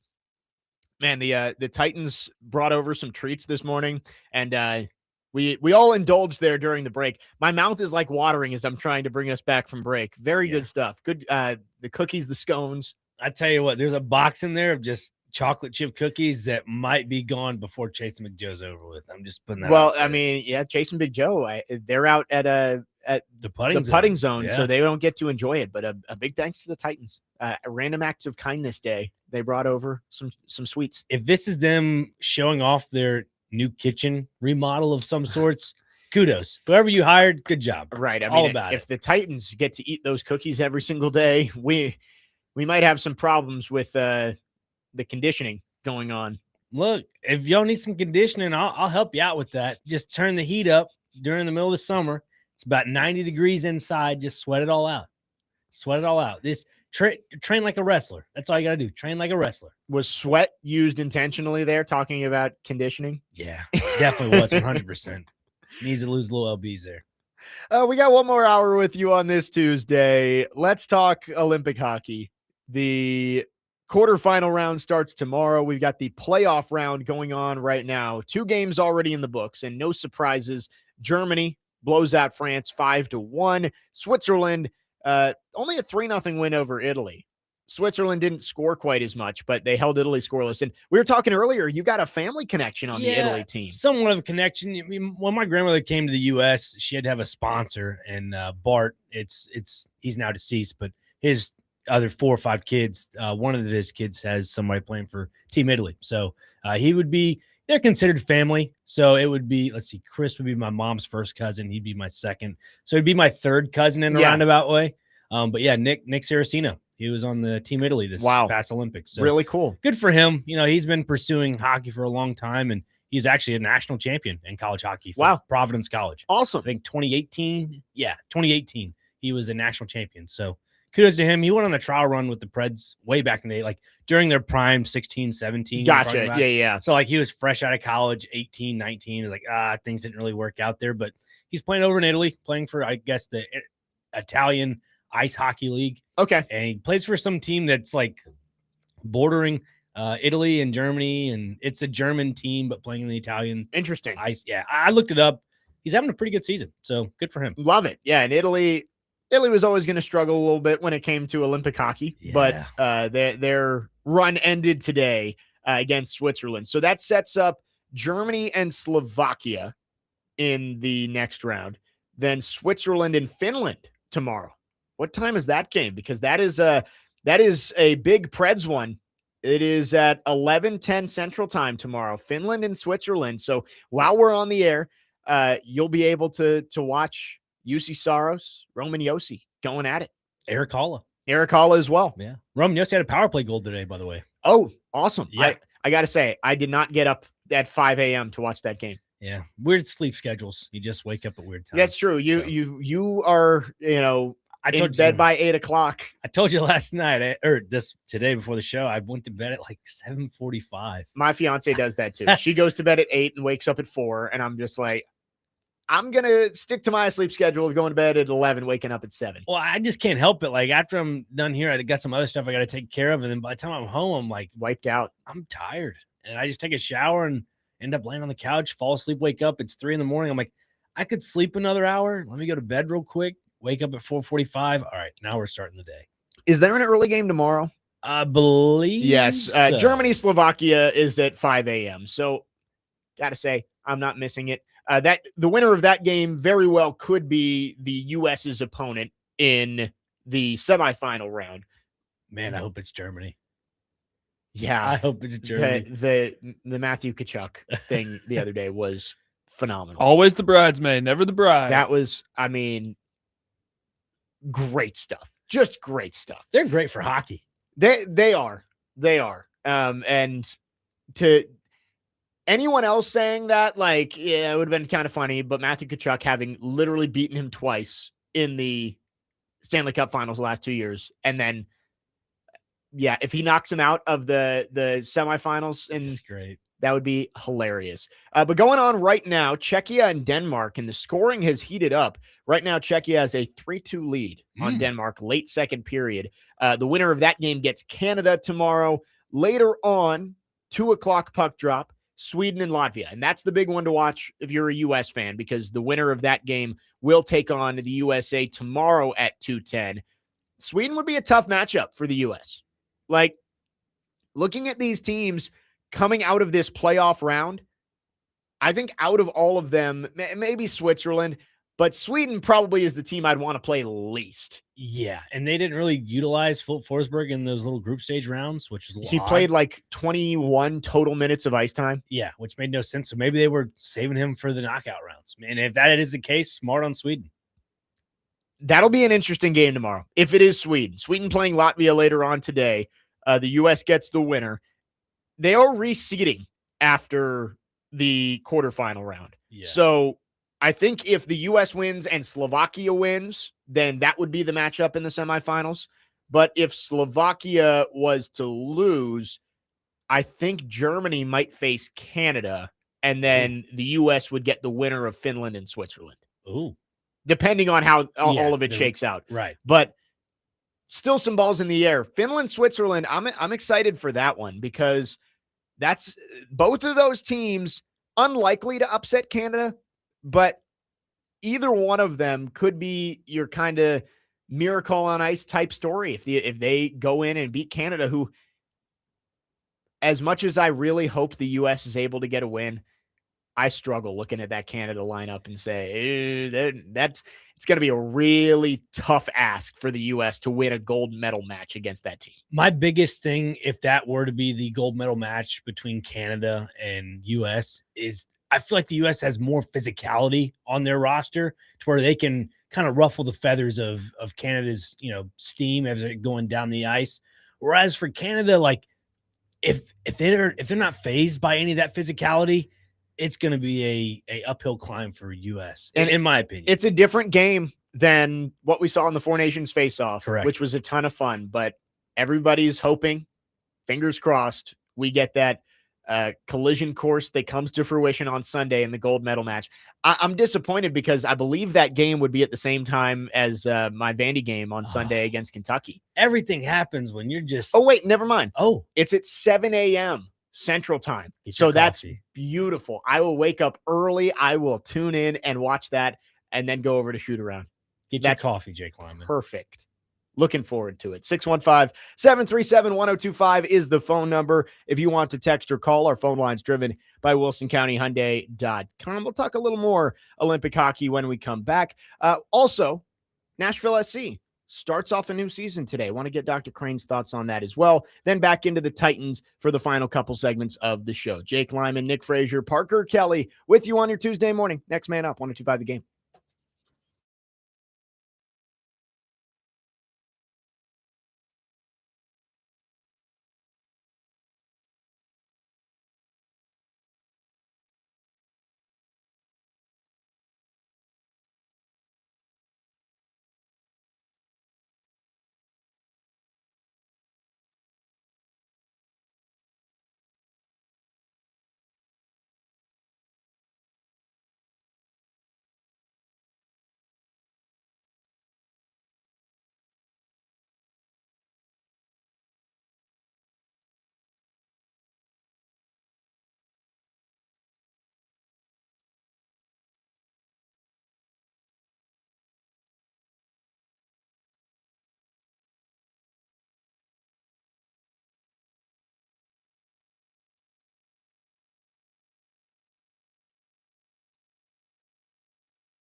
Next man up, 1025 The Game. Jake Lyman, Nick Frazier, Parker Kelly.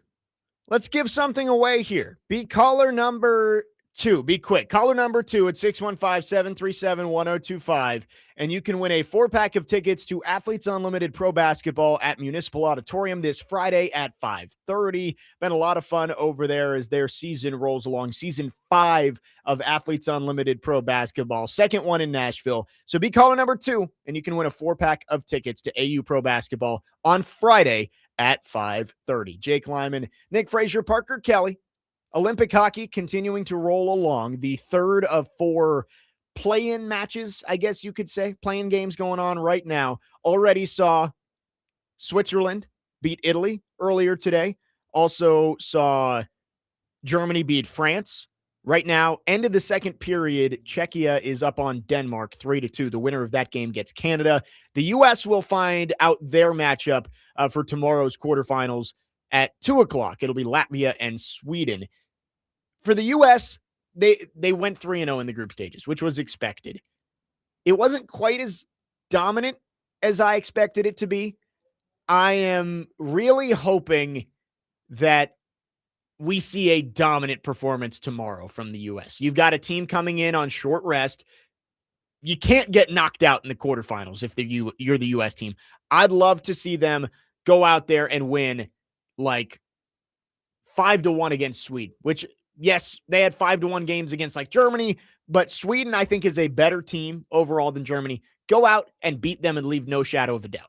Yeah, again, that Denmark game where the United States struggled a little bit in the first couple periods and then kind of, kicked it on in the third, into the second and early third. That's kind of what you need to see going forward. And again, it goes back to physicality. If you can rough up the opponent, because I think that's the biggest strong suit, for pun intended, for the U.S. is that when you can kind of get the other team off their game and you can just facilitate the puck, then phenomenal. Go ahead. My biggest, I'd say the 2 players that I'd hone in on would be Jack Hughes, who's had a pretty good Olympic debut, and another guy that I guess you could call him the Phillip Rivers of hockey is Austin Matthews. It's that Maple Leafs curse, he just never can seem to get the big one over the hump there. But Connor and I had that conversation. That's what he kind of reminds us of, and I'll speak for myself on that one. But I just want him to know that you don't have to do it all yourself. You got guys like Tage Thompson, Brock Nelson, who's having a really good Olympics. Yep. Just facilitate the puck. You don't have to do all of it by yourself. Going to be a lot of fun over the next few days as we are 5 days away from crowning an Olympic champion. Quarterfinals tomorrow already have 2 of the 4 matchups set. Czechia and Denmark about to go to the third period to face Canada. And then later on, Latvia and Sweden. The winner gets the United States of America. Did want to mention quickly before we get back to the Titans, Nashville SC starts a new season today. How about that? It feels very early, but exciting for the boys in gold, coming off a really exciting year, surprising year where they made the playoffs and made a lot of big moves in the offseason to improve this roster. Yeah, they just signed BJ Callahan to an extension to 2028, 29 MLS season, the end of that. They signed a few other guys like not Patrick Isaac, but Eddie Tagseth, added him on to the equation. They already signed him, but just an extension. They extended a few other players as well. But the fact that you now have a young core, kind of what the Titans are trying to build with the young players. Yeah. And NSC is doing the same thing. I mean, the goalkeeper conversation right now is kind of wide open for the most part. You saw Xavier. Well, you didn't see, but a lot of people heard about the whole Lexington preseason game this past Saturday. Valdez led in a goal. Then you had Joe Willis, who played as well a little bit. So you wonder if tonight nobody got to see Matt Corcoran play in the preseason game. To me, I think that was more of just rest and just to get things ready for tonight, because this is a big game. Because if they can go on after these 2 legs against Atletico Ottawa, they take on Inter Miami. So it's always Miami, isn't it? Yeah, it always is. And I think a lot of Nashville fans, and especially this team, probably wants to nip that in the bud immediately. So Matt Corcoran's a really good midfielder, young player. There's been some, rumors with some players they've potentially going to bring in from Seattle, this right wing back. The cash option on that, I think, is like $800K. And if that is the case, it's a good win-win situation, because BJ is known for developing young talent. And if you can develop young talent under BJ Callahan, the profit on a lot of these players that are young. You could sell them for a high cost. Yeah. They did that with Johnny Perez recently that ended up signing with Chivas, which is his, I guess, dream boy club that he's always wanted to play for them. And they sold him for $3 million. So, and they got a little bit of percentage on top of that as well. Did that with Jacob Schaffelberg with LAFC. They got rid of him and let him sign for them, and they got another add-on percentage of that as well. So I think what BJ Callahan and Mike Jacobs are doing right now is something special, because you're not getting to see that, elsewhere in the MLS. I'm sure you could say that for Inter Miami, but they're finagling the system because a lot of these guys are taking cheaper deals to play with a guy like Lionel Messi. They're staying within the salary cap. Whereas Mike Jacobs is I'm not saying chancing it, but he's taking more of those bigger risks than he is for a guy like, David Beckham and Inter Miami. Is this a team in Nashville SC that is, quote unquote, going all in this year to try and make a run? Or do you think this is more of a sustainable build that's going to continue to give them chances to go win an MLS Cup, but it's going to be a window over like a 5-year span? I would say a window over the next 3 seasons. 3 seasons? Okay. Yeah. I think if you look at it from the perspective of the extension for BJ Callahan to the 28-29 season, I think that's your window. Gotcha. Gotcha. Because they've done that with a lot of players as well. They signed them through the 28-29 season. And if you can develop those players that are already your core pillars of the starting 11, right, and maybe add on a few players on top of that, that's where they're trying to figure that out right now. And to look at this upcoming season, I think it's going to be a little bit of a stretch to say that they might win something, because last year, yes, it was great. They won the U.S. Open Cup. Phenomenal. This year, I'm not saying it's regression. I'm just saying there's a lot of versatility in this lineup. So I think BJ asked a lot out of these players, especially last season when there were a few guys that didn't really play 90 minutes on a consistent basis. Yeah. Now that you have that under their belt, now you expect more. And for BJ to kind of expect more out of a guy like Daniel Lovitz, or now you have a guy like Ahmed Qasim, who they brought in last year for the transfer window. And Qasim, to me, just doesn't look strong on the ball, meaning he doesn't attack the defenders head on. He's more of your, I'd say, flexible player to where you can pass it back and just do overlapping runs with him. And again, if you have that, then I'm cool with it. But I would be more confident to say Ahmed Qasim would be a better player if he just attacked defenders head on. If that makes sense. Yeah. And Nashville SC, I've really liked the moves that they've made. We've talked a lot about them. What's the name of the player who I guess his former team forgot to trigger the option, and now he hit free agency and Nashville swept him up. Let me look this. It was one of the big name guys they got in the last couple of months. Why am I drawing a blank? Let's see, roster NSC. And they also got the young guy, right? They got 2 guys, Maxwell Wolzitsky from the Norwegian League. I'm trying to think of some other young players. They got Christian Espinoza. Yeah, there you go. Big Argentinian player. I think that will help the versatility of that top 3 if they end up doing that. Last year, BJ did that 4-2-2 method. Just 2 midfielders, 2 attacking midfielders, and you have your offset Sam Surridge, Hani Mukhtar sort of. I think that'll be a good little option. Talking about Charles Emile Brunette. Is that it was probably their biggest signing of the offseason, if I'm remembering correctly. I'm trying to think. Warren Madrigal. Madrigal. That's who, from Saprissa. Yes, the Costa Rican team. Okay, he played for Valencia B for a little bit, and I think that's another guy that I'm surprised with, just his on the ball skills, the fact that he's confident. He's more of I'd say a number 9 where you can kind of play back to ball. Okay. Where if he's receiving the ball, other guys can loop around him. And I mean, he can take a guy head on. He can be fast and quick about it. But I think that's somebody to keep your eye on. Yeah, thanks for bringing that up. Forgot about him. Nashville starts off their season tonight. They are at Ottawa in the CONCACAF Champions Cup, first of 2 legs against Ottawa. But then on Saturday, back here at Geodis Park, what's the weather looking like for that game? Yeah, I was just thinking about that. It's a 7:30 p.m. kick, so there's a chance it could be frosty. I think it's supposed to be nice this weekend, though. Yeah, 60 degrees for a high with light rain. Go figure. So I guess that's what you expect when you're 40%. Playing in February. But Nashville SC starting their new season again tonight against Ottawa in the CONCACAF Champions Cup, and then the MLS regular season begins on Saturday. Plenty of opportunities to go out and see Nashville SC in this first month or so of the season. So I'm excited. I actually still have not been to a game yet. This is the year you might want to do that, because this team is, again, I'm not saying the expectations are going to win every championship on planet Earth, But the fact that they have a lot of young players and they can figure things out quickly, and also too, when you have young players that are not your everyday starters, you can bring them off the bench in like the 70th minute, and now you got fresh legs that could probably change a result for you. Once we get out of basketball season, that might be my first like night out is going to be going to a Nashville SC game at Geodis Park because I've heard it's so much fun and I just have never gotten around to going. Yeah. So I'm excited for it. It's fun, man. They're a lot of fun. I enjoy watching them play, especially when it's a team that likes to score a lot of goals. You know, Sam Surge last year had a lot of personal accolades he wanted to achieve, and I mean, he was one of the top goal scorers in MLS last season.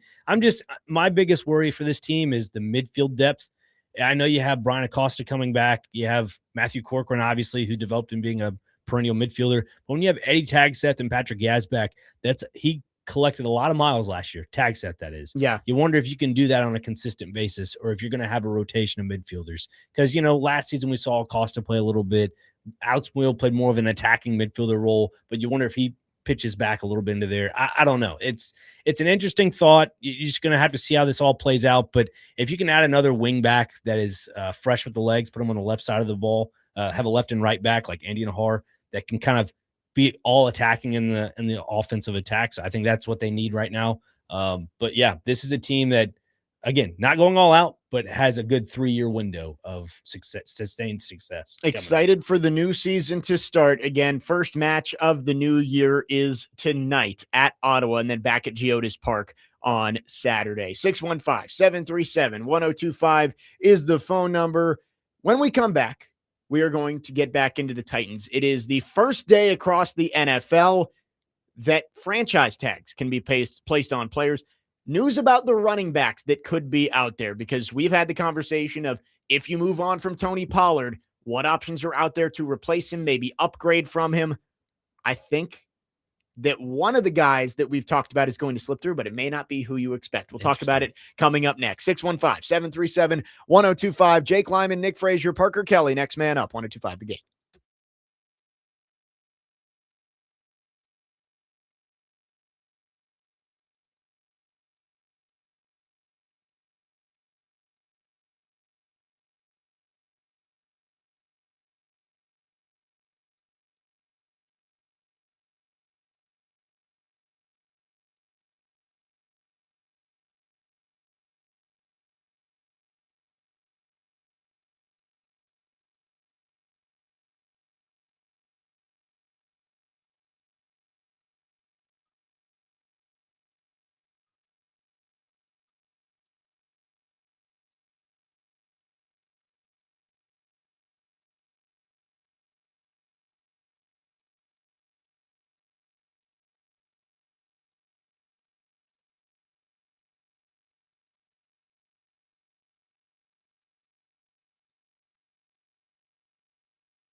Next man up, 102.5 The Game.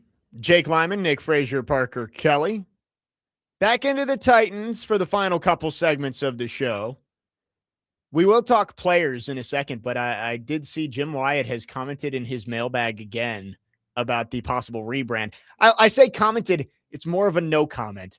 There was a question about when will the Titans make an official announcement.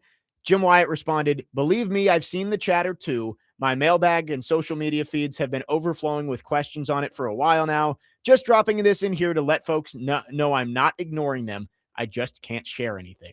So, I mean, not that there was any question of whether it was happening, but Jim Wyatt going out of his way to no comment twice in his mailbag about the logo makes you think something's coming soon. Jim, let me just tell you this right now. The Los Angeles Dodgers will win the World Series this year. Okay, you can tell us what the jerseys will look like.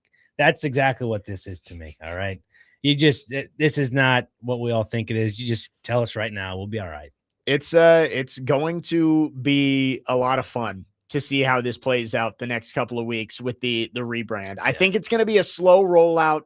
Maybe they release the logo one week and then maybe some secondary logos and imaging and stuff like that, and then the uniforms. But the Titans, I'm sure, have a plan. I wonder if the plan has been fast forwarded a little bit because of this leak from Fanatics. But how funny would it be if they slow rolled the uniform, I guess, combinations and slow rolled the uniform release with just showing just snippets of one jersey at a time? Yeah. Start with socks. Shoes first. It's all right. Those can change pretty quickly. Yeah. You want to see the jerseys. Let's talk actual player acquisition for the Titans again. We talked wide receivers earlier today.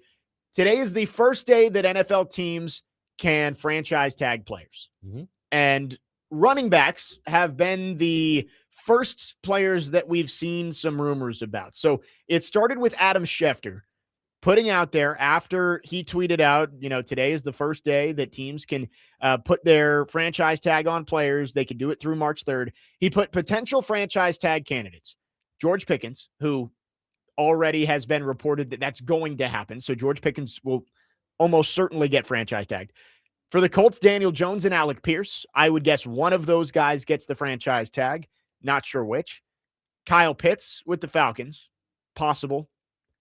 Trey Hendrickson with the Bengals. I would say that's not likely. And then two running backs, Kenneth Walker, Breece Hall. Two guys that we've had discussions about. If the Titans were to move on from Tony Pollard, could they be upgrades? And in my mind, and I would think you agree, I thought Kenneth Walker doesn't hit free agency. Breece Hall does. That was kind of how I looked at it, was if anyone's going to get tagged or extended, it's going to be Walker, not Hall. The rumors today are the opposite. Wow. Apparently, Breece Hall is likely to be tagged. Adam Schefter did put out a tweet that says it's unlikely the Seahawks will use their franchise tag on running back and Super Bowl MVP Kenneth Walker. The Seahawks have multiple free agents they want to retain and sign. They will also try to extend wide receiver Jackson Smith and Jigba. So, funny enough, I thought Breece Hall was almost a lock to make it to the market. Looks like it's more likely that we see Kenneth Walker out there. Wouldn't be opposed of it. I wouldn't mind it one bit. I think that kind of goes well with that little model that we worked on last week. Yeah. I was messing with it around. That was one of the scenarios I had, is signing Kenneth Walker in the offseason. That's what we did last week. Yeah. We cut Tony Pollard. We signed Kenneth Walker. I think that's an upgrade. I do. I like Tony Pollard, and it wouldn't shock me if he sticks around. But I think you're more likely to see regression from Tony Pollard. Whereas if you go younger, you may pay a little bit more money. But when you have as much cap space as the Titans do, is paying $2 or $3 million extra for Kenneth Walker for a guy who could see a step forward instead of more likely a step back from Pollard, I think that's worth it. Yeah. And then say if you were to front load his contract too. Yeah. And give yourself some options to get out of the deal. Yeah, because you have $100+ million in cap space. Might as well use some of that in the front part of it. Yeah, right? and we went through and made all the cuts during that simulation last week, and it ended up being what, like $150 million that you were left with. It may not be that much, because the closer we get to free agency, the more I think either Tony Pollard or Calvin Ridley will still be here. I don't think both will. Snead's for sure gone. but I think one of Pollard or Ridley is going to stick around. I would probably say out of those two, as much as I would like to see Calvin Ridley gone, and again, I disagree with you in the first hour about this, but comparing those two, I'd probably say Pollard comes back. Okay. Because there's no stability outside of Pollard in that running back room, unless you go to the draft and go grab a late third, fourth rounder. I just think you look at those two guys and you say, all right, if I'm going to cut them, I want to go find somebody who's giving me the same production or more. Right. Running backs, I think it's easier to find that than wide receivers. And I do struggle with this because I think they are going to cut Calvin Ridley. I do. But I look at it and say, you're paying him 23. If the projections out there are right, and like Jawan Jennings is going to cost you 20, or Wan'Dale Robinson. Wan'Dale Robinson is going to cost you 18, and you do have to eat $12 million in dead cap to cut Calvin Ridley. Right. So in total for this year, would you rather pay Calvin Ridley $23 million or pay a total of $30 million to not have Calvin Ridley and have Wan'Dale Robinson? Man, that's tough. Again, on paper, I say go with the 30 million option because the ceiling is a lot higher with a guy like Wan'Dale that's 25, 26 years old. I mean, that logically that's what the answer should be, right? But you look at it a little bit more and you fine comb it back a little bit and you say, wait a minute, what if we actually get a substantial offensive line improvement for this team with Cam Ward? Maybe Calvin Ridley does work out for this team. That's the other fold to it. Yeah, I don't know what the Titans are going to do. The next couple of weeks before free agency, they can make a lot of moves. The three names that we've put out there, Snead, Ridley, and Pollard, are the big ones. But I was talking with TD about, could Cody Barton get cut? Could Xavier Woods get cut? Could Lloyd Cushenberry get cut? There are other names out there that Mike Borgonzi and his staff have to work through. But if they do cut Tony Pollard, I think Kenneth Walker should climb towards the top of the Titans free agent list as one of the first calls that they make, because I do think that is an upgrade if you can bring in Kenneth Walker over Tony Pollard, who's 4 years older than him. Yeah, and Kenneth Walker, he's a Tennessean. He's a Memphian. He's from Memphis. Bring him home. I think that would work out well. And again, my biggest concern with a guy like Kenneth Walker was the injuries. When he was in Seattle, he would have a little small injury here and there that leave him out a game or two. But, after what we saw throughout the playoffs, going into the playoffs, he looked like a perennial running back that you'd like to have on your team every single week of the year. It is recency bias because we did see him have two great games when it mattered most. The NFC Championship game and the Super Bowl. Kenneth Walker was awesome. But you do look at his stats and you say, all right, he had 1,000 yards as a rookie, 9 touchdowns. He had 8 touchdowns in 2023, 7 in 2024. He only had 5 this year and just a shade over 1,000 yards. I will say he was splitting carries with Zach Charbonnet. Exactly. I think there is some recency bias there, but I also look at it and say he is only 25 years old. He's not going to be 26 until October. If you can get him on a 3 or 4 year deal with maybe an out after year 2, similar to what you have with Tony Pollard, that at least solidifies the running back position for now. And then maybe by the time his contract's over, you filled out all of these other giant holes that you have at edge and corner and wide receiver, and you can be in position to go try and take a running back in the draft who you feel like can be a longer term solution there. Yeah. And now I'm starting to gather it and understand why a guy like Breece Hall would not hit the open market, because looking at his numbers, had 1,000 yards this past season on the ground, 350 receiving yards. You combine that, that's roughly almost 1,500 yards total. The year before that was 1,300 yards. So his numbers have been increasingly getting better, obviously. Yeah. But then you look at a guy like Kenneth Walker, seems like he needs that extra help in the backfield. And if you want to see more of Tajay Spears, if he's finally fully healthy this year, which is a big if, then maybe that's the way to do it. You make that Walker Charbonnet pairing with Walker and Spears. Dustin from Hopkinsville says, dude, Ridley's got to go for injury alone. He's our new Treylon Burks. Don't make that comparison. Yeah, let's not. Treylon Burks had 1 career receiving touchdown, and he got knocked out cold as he caught it. So that's Definitely held on with football. He did, and credit to him. That was not a good. They did draw a flag, right? Yeah, it was a dirty hit. He has Philly, wasn't it? Yes, against Philly. That was the 2 days before John Robinson got fired. He did have one other touchdown in his career. Yeah, with Washington. No. Oh, sorry, with the Titans. With Titans. It was not a receiving touchdown. Do you remember it? Oh, that was the fumble. Yes, Derrick Henry fumbled on a long run against the Bengals, and Treylon Burks fell on it. That was his first career touchdown. That was, I think, against Jacksonville. It was the Bengals. Bengals. I was at that game. Oh, okay, yeah. I know it was some form of a cat. Yeah. That was the second of the 7 straight losses.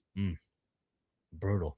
615-737-1025 is the phone number. We'll wrap up the show on the other side. Last call for phones if you have any thoughts. Jake Lyman, Nick Frazier, Parker Kelly, next man up, 1025 The Game.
Next man up, 1025 The Game. Final segment on this Tuesday morning. Jake Lyman, Nick Frazier, Parker Kelly.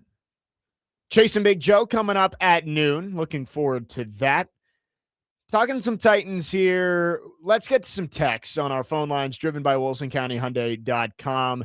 Looking at options for the Titans in free agency, Matthew in Nashville says that Kenneth Gainwell could be an option if the Steelers don't re-sign him. That'd be fine. I think you stick with Pollard at that point, though. I agree. Look, Kenneth Gainwell is a good running back, but for the right system. Yeah, and he's not a lead back. I do think, like, Tajay is clearly not going to be a lead back. I don't even know if Tajay can take 50% of your snaps. You need somebody who can be kind of the workhorse, and I don't know if Gainwell's quite that guy. Yeah, in one of my mock drafts that I was doing along with that website, I had picked up like Nick Singleton in the 3rd round. Yeah, from Penn State. Yeah, I think that's a guy that can take a lot of your meat and potatoes of your snaps.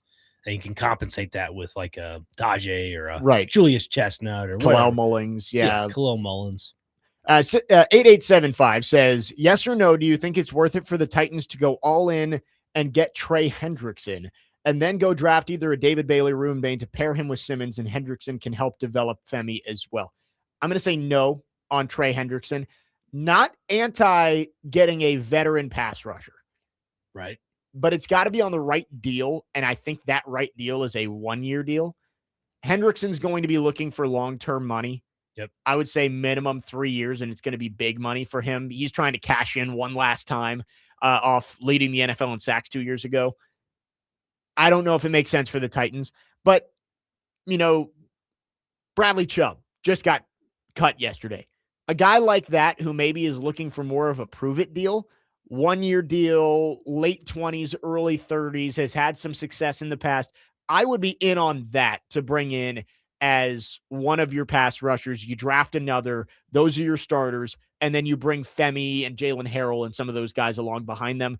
I just don't think it doesn't fit your window to sign a guy like Hendrickson to a 3-year deal. Get somebody who can be a placeholder for now, and then hopefully you can replace them by drafting and developing in the future. Yeah, whoever signs Hendrickson next is definitely going for it. That's a going for it move. You can't go grab a guy like that. You just can't. As for your point about a veteran edge rusher from Miami, I think that's a great idea because it doesn't hit your books as hard. And that's a great pairing for a guy like if they were to get Ruben Bain. Yeah. I know a lot of mocks don't have him going to the Titans, but Daniel Jeremiah released his new one this morning, and it is Ruben Bain at 4. Okay. He had David Bailey going 2 to the Jets. That's crazy. The Jets, everybody always says like the draft starts somewhere every year, and sometimes it's 1, sometimes it's 2, sometimes 4. This year it's 2. Mendoza's going 1. That is not a very well kept secret. That's going to happen. The Raiders are taking Fernando Mendoza. I don't know what the Jets are going to do. I would guess it's going to be pass rusher, but any of the 3 wouldn't shock me. Reese, Bailey, Bain. Wouldn't shock me. Look, if you see the way New York is kind of reacting to a lot of things, like mentioning Breece Hall, looks like he's probably not going to hit the market. That's a smart move on New York. Yeah. The fact that they're not going to let that guy hit the market. So if you're going to keep that guy, and if they listen to what a lot of murmurs are about the arms and whatever is too short, they won't go out, or they will go after a guy like Ruben Bain. Yeah. Because they're probably going to go against the grain. Like, nah, that guy's actually a perennial player. That's just what the Jets do. They always go against whatever they should do. And if that is the case, then that kind of ruffles the feathers to the Titans a little bit. The Jets and Cardinals in front of the Titans. That's why it's so tough to project what the Titans might do, because you have no idea what's going to happen in front of you. All 3 of the pass rushers could be sitting there for you at 4. Let's say one of those teams falls in love with Ty Simpson and takes him, and then maybe Jets take Ty Simpson, Cardinals take tackle, and boom, you're sitting there at 4 with all 3 of them on the board. Or they both go pass rusher, and you are left with either the 3rd one, or do you go wide receiver? I don't know. That's why this draft is so interesting, because outside of Mendoza, it's really a jumbled mess, at least with what we know now about these prospects. Do you see either 2 or 3, the Jets or Arizona, trading out of that spot? It depends. We talked yesterday about quarterbacks obviously are the big draw for trade-ups, and both those teams need a quarterback. So I would doubt they would trade out if somebody was trying to come up for Simpson or something like that. Caleb Downs is the interesting name I would look at as a possible trade up scenario. Right. With the way some of these executives and scouts in some of these articles are talking about Caleb Downs, there might be somebody that says that is somebody who is the missing piece for us, and we need to go get him. So that would be the name that's interesting to me. But if I had to guess, I don't think we're going to see a ton of trades towards the top of this year's draft. Interesting. I remember the Isaiah Simmons pickup for Arizona back in the day when they drafted him. And that team at the time really didn't have much. So then you're kind of in the same situation when you drafted him originally. You don't really have much. Why go draft an edge rusher if you don't have nothing to build around? The Cardinals are in a weird spot. Yeah. They've got a couple of pieces on the offensive side, but you don't have a quarterback. What do? Do you go tackle? Daniel Jeremiah had them taking Francis Maui-Noah from Miami. So that would make sense. Do you go edge rusher, just best player available? Because I think, probably at 3, the best player available is going to be one of those edge rushers. Right. Or do you reach on a quarterback? I don't know. It's this draft has a lot of contingencies going on, and that's why with the Titans, you think it's going to be a pass rusher, but maybe they rate, just for instance, Arvell Reese and Reuben Bain way above David Bailey. They think those two guys are worth it, and if they're there at 4, they're going to take him. But David Bailey, they're like, he's a top 10 guy. We're going to go wide receiver here. That's why being at 4, there's so many different things that can go one way or another. It's why Dante Moore going back to school was really tough for the Titans, because you looked at it and said, if Mendoza and Moore go 1 and 2, boom, you're set. You're going to get at least 2 of those pass rushers and wide receivers and whoever you want, basically, except for one guy that the Cardinals are going to take. Now it's probably 2, because I don't think Ty Simpson, it's possible. It doesn't sound like Ty Simpson's going to sneak up to the top 3. If somehow New York drafted a quarterback and said, hey, we're going to go with Ty Simpson, I would be in awe. I really would be. I'd be like, no way that's going to happen. But if it does, it does. Nevada Josh says, I think Jeremiah Love is going to go 2 or 3. If that happens, the Jets need to if the Jets take Jeremiah Love with the 2nd overall pick, they need to be disbanded. Are we living in 2002? Like, is that what we're doing now? We're valuing running backs well, especially with the rumor that they're going to franchise tag Breece Hall. So let's say they're off the board. The Cardinals, I guess, could go Love, but I'm not. Jeremiah Love, I've said it all along, is going to be a player that somebody is going to love having him fall into their lap. He's not, you don't take a running back that high, especially with the premium players that you have in this year's draft. Yeah, just can't do it. I mean, even Derrick Henry, Heisman Trophy winner, didn't 2nd round. Yeah, 2nd round, man. And that was a mistake by 32 teams. Right. Titans passed on him 3 times before they took him. Hey, sometimes they just fall in your lap, as you just said. 615-737-1025 is the phone number. Great stuff from everybody on the phone and text line today. Lots of good thoughts. Dr. Crane, always a pleasure having you in, and excited for Chase and Big Joe today out there at the putting zone. Yeah, should be a lot of fun, man. I am reading that promo for the putting zone has me intrigued. And Chase and Big Joe are going to be out there from 12 to 3 today. Lots of thoughts on the Titans, I'm sure, and much more. Tomorrow on the show, Corey Curtis will join us, as he always does on Wednesdays. And we have something to look forward to. The coordinators being announced tomorrow. So we'll talk about that. Brian Daboll, Gus Bradley going to speak to the media coming up at noon tomorrow. So we will have Corey Curtis on the show tomorrow, 9 to noon. For Nick Frazier and Parker Kelly, I'm Jake Lyman, signing off here on this Tuesday. Keep it tuned right here. Chase and Big Joe are coming up next here on 102.5.